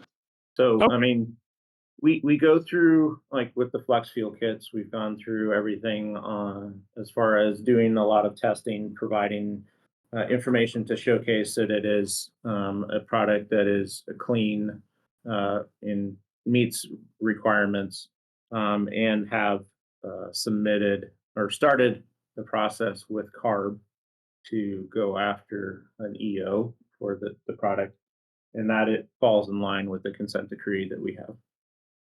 Well, there you go. So that's why you guys won't make a 49 state compliant, downpipe because of that consent decree. It kind of puts you in a situation where you really do have to go get the EO stickers and all that. So there's more to it. Yeah, I mean, if we do come up with a downpipe that can go through the rigors of the CARB process, we will release it 49 state as soon as we have the compliance paperwork in with CARB, Yep. because their process is sometimes slow. So Yeah. But I mean that you at least did the work to do it, and that shows you guys did your homework, you know. So correct. that makes sense. Lance, Um, did you have more you wanted to add there? Oh, I was just going to say they have used that the EO contingency on other similar consent decrees recently. So, like PPEI, Corey Willis, he's bound in the same obligation. So, any product he Okay. makes achieve a CARB EO to then even be sold 49 state. Yep. No, that makes sense. Honestly, you can see from their point of view, it just makes life easy on them too. Like if you can get through this, you're legal everywhere else. So I I don't know, from a personal standpoint, I think it gives a little too much power to a state, um, a single state for that, but that's a personal opinion. Okay. And Yeah, it's definitely things that have been brought up in our conversations with them, for sure. yep. And obviously, things change in the political climate often, and Good way if to end this things whole years. change, and we can do certain things, then we'll obviously make adjustments accordingly. So We have no idea where we're going to be in the next 10 years. And 10 years ago, we had no idea we'd be where we're at right now. So, Current rate, we don't know where we're going to be tomorrow. that's true. Gulf of America. Who knows? um, this is an interesting question that again, Market Company 23 really dropped some bangers. And I am happy that Lance was like, yo, we need to get to some of these because some of them are pretty good.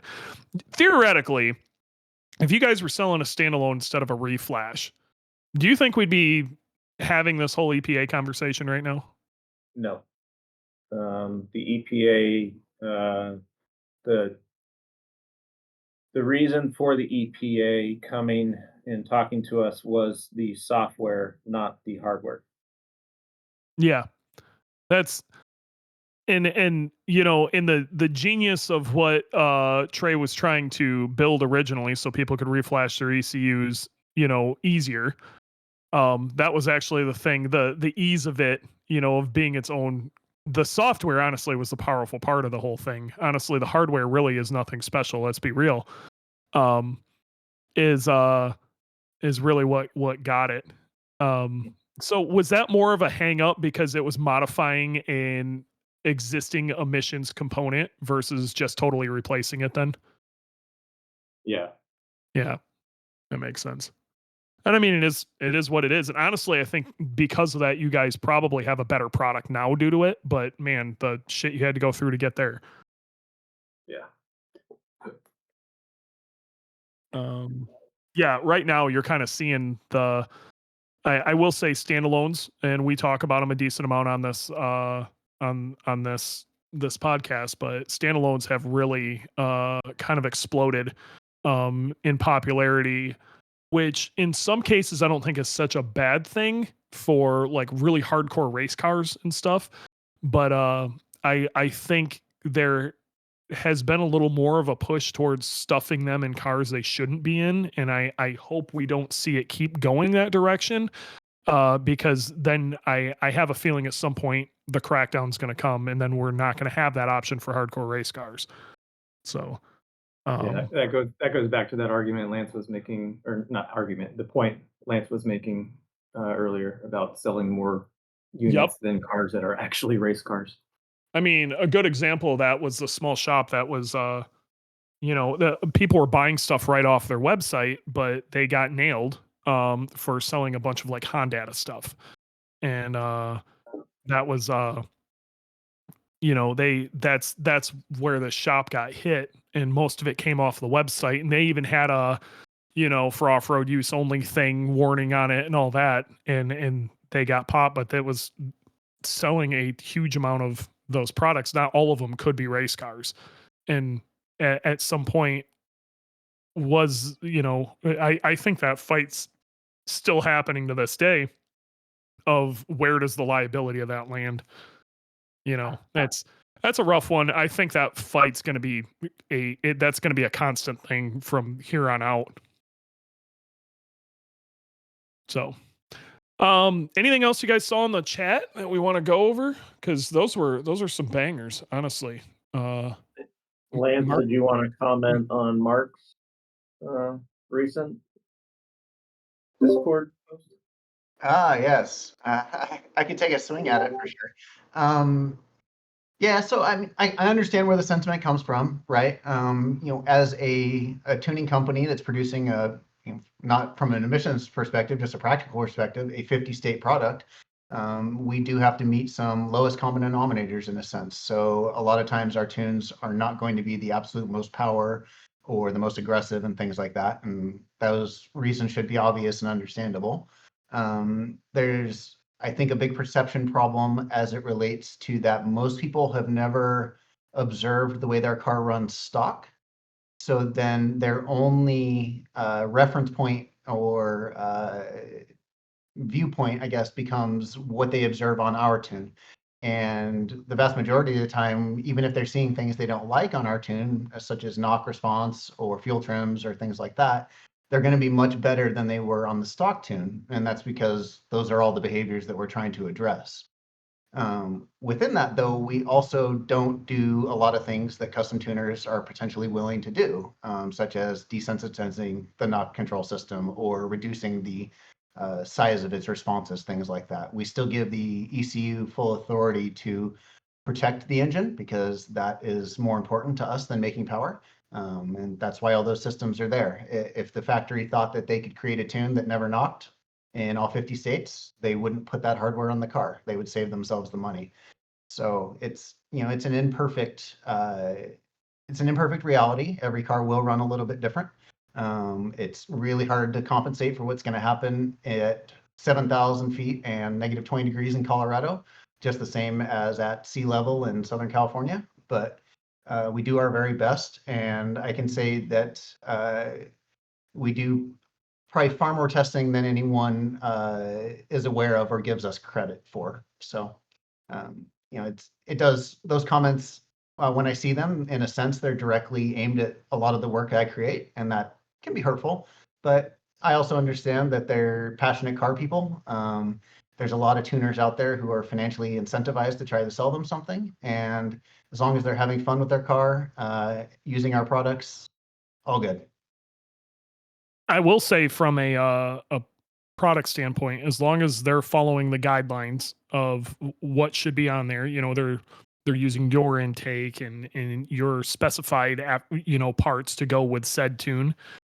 I don't think there's another aftermarket tune that's more reliable. I don't think it exists. I know plenty of people who went Cobb tunes for 200,000 miles, Yeah. and they're rock solid. And I trust a Cobb tune significantly more than I trust an OEM tune in most cases.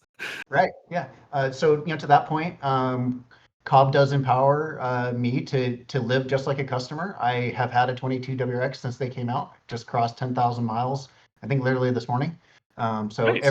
every day I drive on our products and get to experience what life is like, just like a customer. So when they tell me that DAM went down 15 times in one day, I know that there's probably something else at hand because it hasn't moved on my car in 4 months. So it allows me to see through some of the more difficult claims, and it also then allows me to give validity to the ones that we do need to act upon. Yep.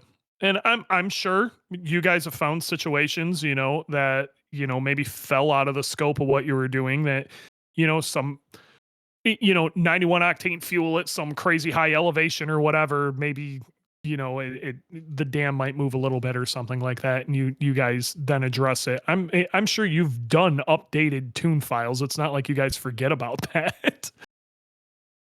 Yeah, we just released either earlier this year or late last year, like a revised stage 1 for the VB, after kind of collecting some of that feedback, that over the 10,000 miles I've driven my car and the various customer logs we've seen and whatnot. So we definitely continue iterating. Here's actually kind of a more like a maintenance thing. Should let's say a VB owner, a VA owner, something like that, every once in a while, should they check the Cobb website for maybe an updated tune with the, the products that they have on the car, just to see if maybe something was updated? Would it behoove them to every once in a while drop in, take a peek? Yeah, actually, and Marshall can probably point out the best resources for them to do that. He kind of heads up a lot of that effort. Yeah, we try to shout it from the rooftops when updates are significant enough that we think that it's worthwhile customers update. And you don't even have to go to the website. You can just plug your access port into your computer at home. If there's a firmware update available for it that includes new maps, it'll outline all the updates to those maps within the release notes there. So just plugging the access port into your computer will let you know if it needs an update. And honestly, it does us a favor too. When you connect to Access Port Manager, we get to see what kind of files people are using on their cars, and that kind of helps us better understand what modifications people are using. I'm still blown away at the number of very basic stage 1 plus intake cars. And so that tells us that our intake solution is atop the priority list when it comes to building out parts for a car. Sure. So how people are modifying their cars, what maps they're using, if they're on ancient firmware, things like that, we know we can kind of take that information and do with it, what we feel needs to be done. If it's let people know to update more often, we'll put a campaign together for that. If it's to let people know there are maps available, we'll put a campaign together for that. So I think you guys have done about whatever you can to address how the ECU works. It's hard on you guys' side to do this, but Mick actually brought something up about the access port, like the term that a lot of tuners and shops use for it with certain people it's called the anxiety port. And some people really should just not have it sitting on their dash, like unplug it and just stick it in your glove compartment. This is one of those situations, like Lance was just saying, that I think if people could see the OEM tune the same way that they can see the Cobb tune through the access port and the information that it's giving, they would be appalled. It is terrifying, but nobody runs logs on a stock tune. Yeah, their first step isn't to flash the stage 0 map. Why would they do that? No. If they knew that, I guarantee people would be running to buy access ports. You know what I mean? If there was some way to see a lot of this stuff, you guys would solve every single car that left the lot would have an access port.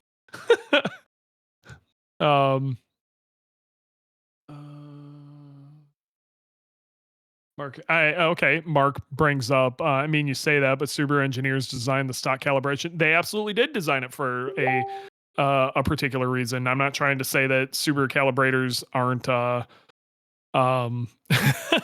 aren't trying to build something in a certain way, and those are very intelligent people over there doing their job in the way that needs to be done. But a lot of it is these people don't understand the ECU and how it functions and what it's trying to do to fix certain things.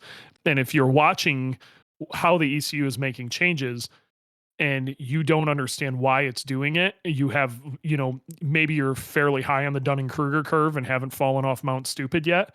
It can really freak you out.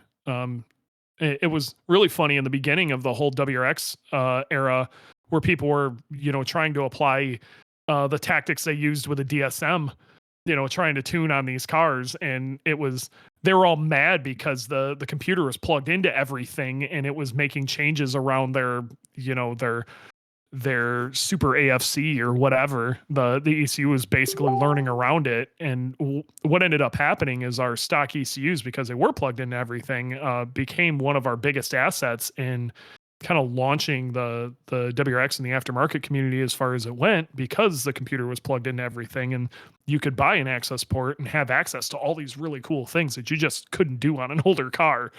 But you still have to have an understanding of how it works. It can freak you out. Like I understand the whole concept behind the anxiety port too. So yeah, I don't know. That's about it. Is there anything else you guys wanted to cover? I'm happy you guys stayed a little bit longer. I just didn't want to hold you here. I appreciate the hell out of it. Yeah, I was gonna say the last one that I saw that we could answer was the access tuner race question. Yeah, that's a good one. The end user version of our tuning software. Yep. There's a couple of caveats to it. Some that we can control, and some that we just need some clarity on from legal. It's not a no, it can't come back. It's there are a lot of hoops similar to the other things that we've talked about that we Sure. would need to go for it to come back. Functionally, we can offer it again. We can we can offer builds. We need to come up with a means to offer training for those who want to access it and things like that. And then collect some user data, I believe, would likely be one of the steps we'd have to figure out as well.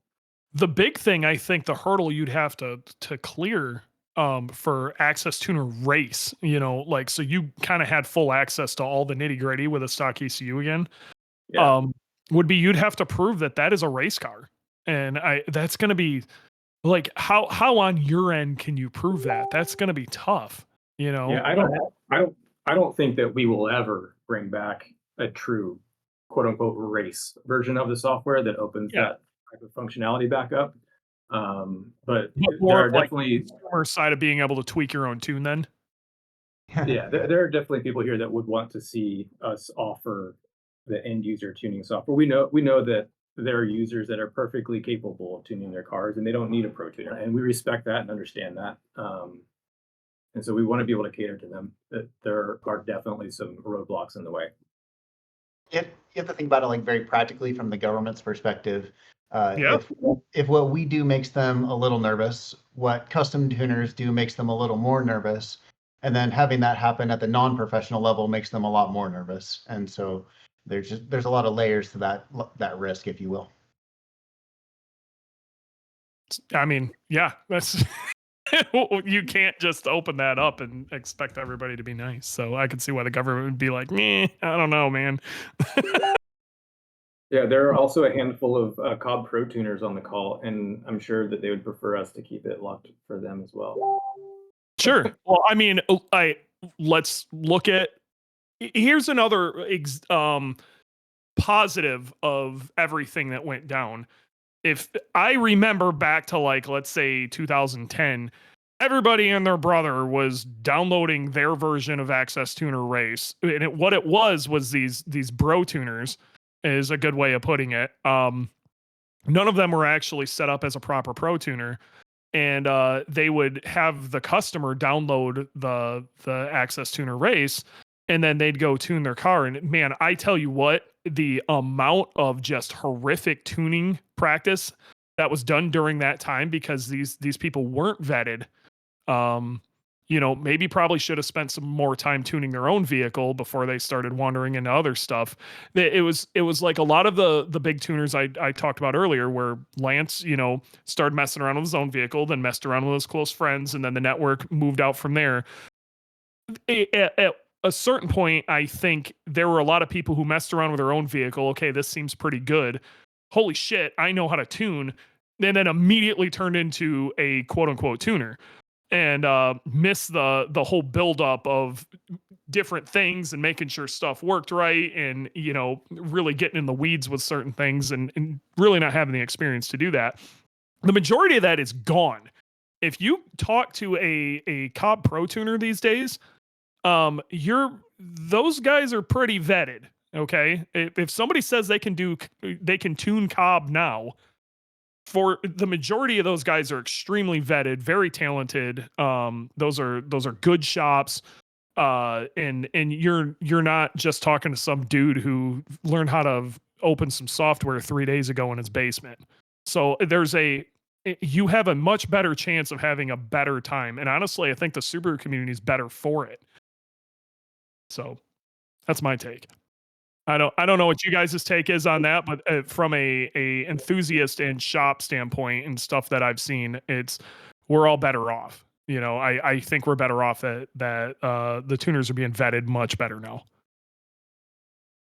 From my perspective, I certainly think it's a good thing. My job is to advocate for pro tuners, and so Yep. hearing that the community believes that we have a strong network is really reassuring. Yeah, and the network is, again, it means something. If you're a pro tuner, or even this day, it's if you can even tune Cobb, like it means something, and that's a really good thing, because like there was a time when it was real loose and a lot of ugly happened, and I think Subarus during that time period got a bad rap for being unreliable, honestly, because a lot of bad tuning was being done, and that's unfair to the entire community. Honestly, I think it hurt the industry. But and I think we're stronger now due to that not being a thing. So, Agreed. yep. Guys, we've been at this a while, okay? And I cannot thank you guys enough for being on. But before I let you go, we have a little mini game we do, especially with the OGs around here. And we're gonna let producer Jordan hit the music.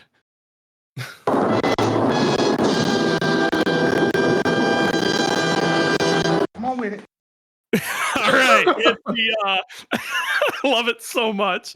It is the NASIOC Member Number Showdown, where we are going to compare NASIOC member numbers, and we're going to see who the actual OGs are. Because there's a lot of people who talk about being around this community for a really long time, and the majority of them are full of shit. And this is a very fast way to figure that out. So I have my member number ready, and it's more of a can you beat Dewey on his member number? Now, I'm going to throw it out there. I got on NASIOC. I was an iClub member first and went over to NASIOC after I realized iClub was literally just all NASIOC links.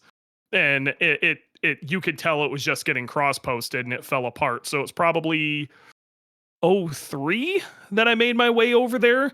And I am member number 37078. So I'm in the 37,000 range, which is still fairly low. I came in with a glut of kind of the ends of the bug eye owners. But I'm interested to know where you guys sit. Did you dig up your member numbers? We did. Oh, all right. I got a feeling I kind of know how this is gonna go, so I'm gonna guess the order. Okay. And I'm gonna go from highest to lowest. I'm gonna guess this order, and then we're gonna see what's up. So I'm gonna guess Marshall probably has the highest member number. What are you, Marshall? My member, I joined in July of 02. Oh, I bet you're gonna beat me. Oh my So gosh. my member number is 21205. Wow. Okay, he ain't playing around. That's First one to that's beat Dewey. Look at that. man. Definitely not iClub status, but like pretty early on in the bug eye days. That was really early. That was right there before iClub and NASIOC split. So yeah. Okay, all right. I'm gonna guess. Hearing that, I got a hard time believing Lance actually isn't higher than you. Lance, you got yours ready? I do, yeah. So I am not an OG in the slightest. I am 124282. 24282. Okay, and that's still you're before Noob Jesus, who was member number 200,000. Okay. Yep. Okay, so you're before Noob Jesus, and that was a whole big thing on the NASIOC forums at one point. But you are, you're above that 100,000. So when did you end up getting your first Subaru then? So that's a good question. So I was going to school for undergrad until June of 2006. And Okay. At that point in my life, I had no idea what a WRX was, relatively speaking. It was just not a thing in my life. I drove a domestic at the time. I was going to school for a business degree. So Subarus weren't a thing on my radar. And then I graduated, got a couple paychecks, and as soon as you get a little money in your pocket, you need to blow it, right? So I went out and I was like, man, I need to get a car. I've got this new commute for my new job, blah, blah, blah. A couple friends were into WRXs. One thing leads to the next. I think I joined in like August of 06, and that's where my member number fits in. And then I bought my first 04 WRX like 2 months later. So, okay. So you came in, I'm gonna I call it the IT route, but it doesn't sound like you were IT. Where I'm gonna assume some of your buddies had WRXs, but you probably looked at it from an extraordinarily practical standpoint. You're like, this thing has 4 doors, it's all-wheel drive, it's a 4-cylinder, so in theory it should get decent gas mileage. Like, this is very practical, yet it can be fun. This checks so many boxes. How could I not buy this? Because it seemed like it made sense, right?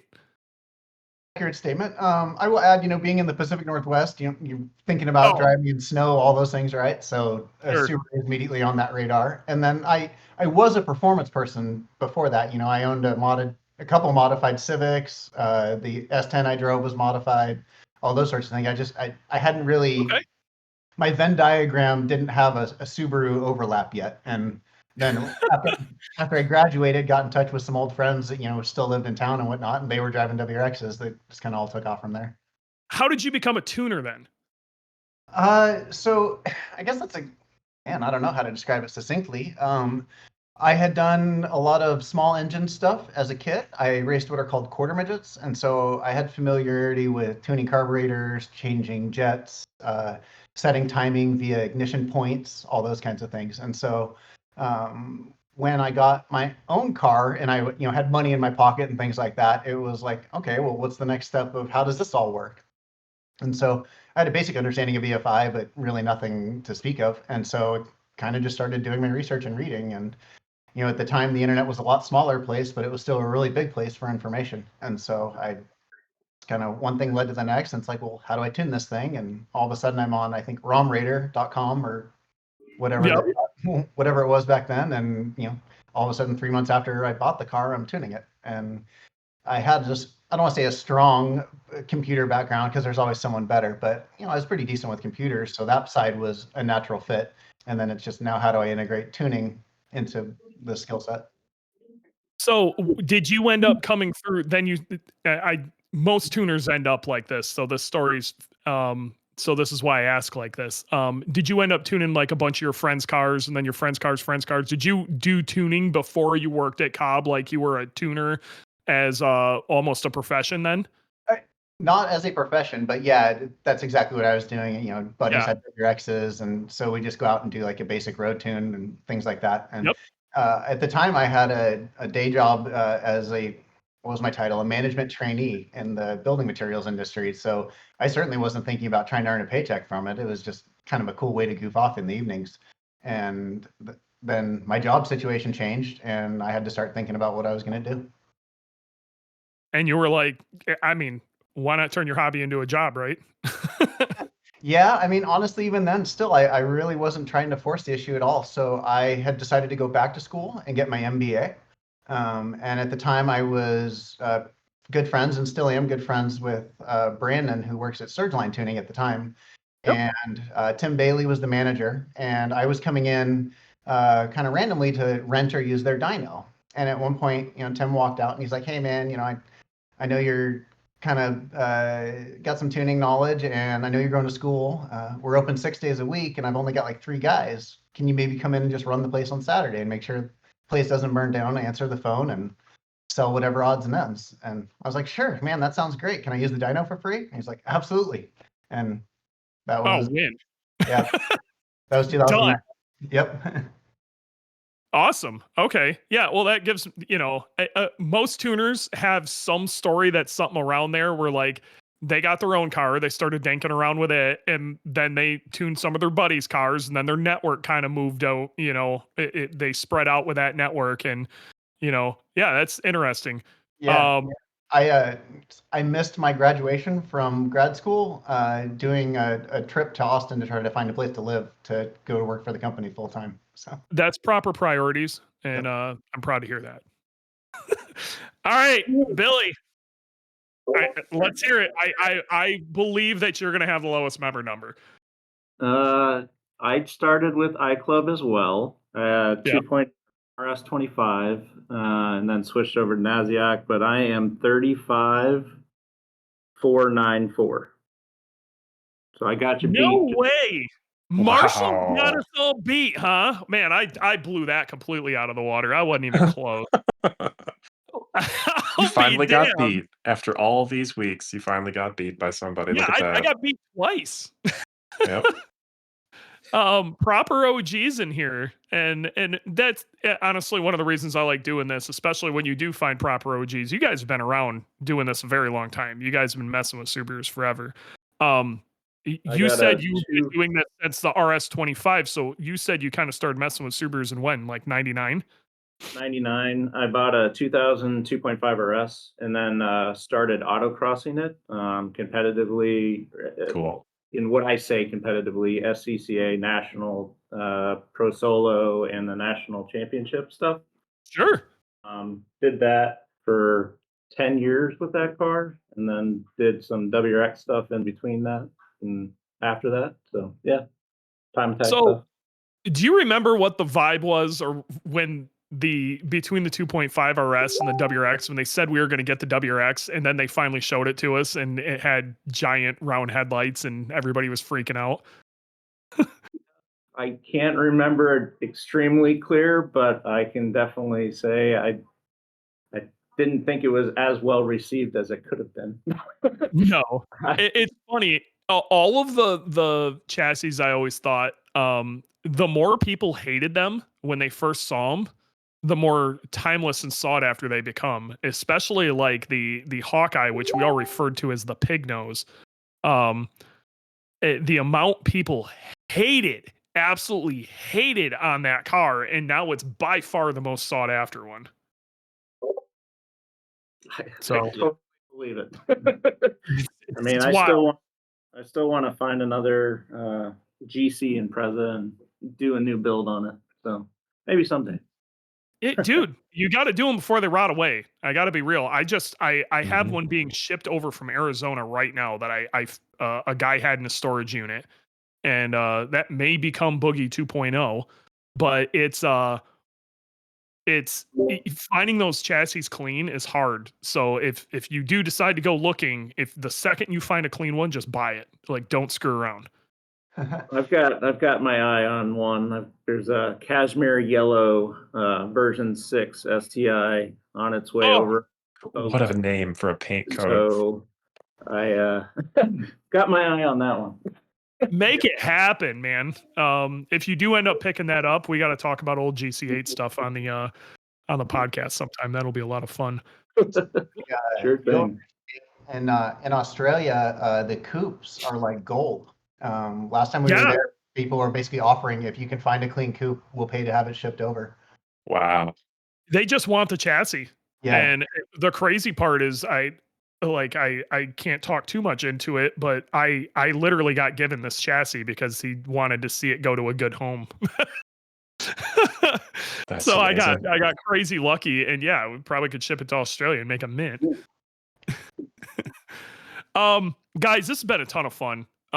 Thanks for being on. I want to do this more often. I want to catch up with you guys when you guys have new product and stuff coming out, especially exciting stuff, bad ideas with a CAN gateway, things like that. I'd love to have you guys out. I really, really want to have you guys out to one of these larger grid life events. do it. Come hang out. You don't have to go in a official Cobb Tuning capacity. I'd really more want you guys to just hang out, see what these guys are doing, more of a market research and just ideas, but just really to hang out with the community. It'd be really cool to have you guys out there. And if someday we ever get a Subi Nance US, we got to get all those old cars together. For sure. We'll So- round them out. Yeah, we can find them all. We got to. So awesome. Like I said, this has been fantastic. Thank you guys for taking the time out of your day to do this. I didn't expect it to go 2 hours, but she went, damn near 2 hours. And we appreciate it. I know you guys are busy. You got a lot of stuff going on, and we appreciate the work that you're doing over there. Speaking for the community in general. Sure do. We all owe we're all in a debt of gratitude to you guys. What you guys are doing for us, and honestly, the entire automotive aftermarket, the work you guys have put in has been absolutely insane. And we all should say thank you. So really appreciate it. We definitely appreciate the feedback and are excited to keep doing this stuff. like I said earlier, is what we all love doing. We're all enthusiasts here, so we're looking forward to keeping at it. Yep. If we can help out, hit us up. Come to a Grid Life event, damn it. Well, tell us which one to come to. Yeah. We'll be there. Either Midwest, but the one I'm gonna try to start telling everybody to come to if you want to see some shit is gonna be the one at Road America. That is, if you want the full experience, man, they're dumping all the money into that one. Cool. We'll put it But on. Midwest right now, they cram 40,000 people in there in this teeny little track at Gingerman. It's tiny. I know Gingerman well, so And so Gingerman with 40,000 people is lunacy. yeah, that is yeah, that's crazy. Yeah, wrap your brain around that. Yeah, I would love to have you guys out. I think it'd be a riot, and we'll figure it out. And we'll feed you. We'll have a good time. All right, guys. It's been real. It's been fun. It's been real fun. And we will see you guys next week. Later.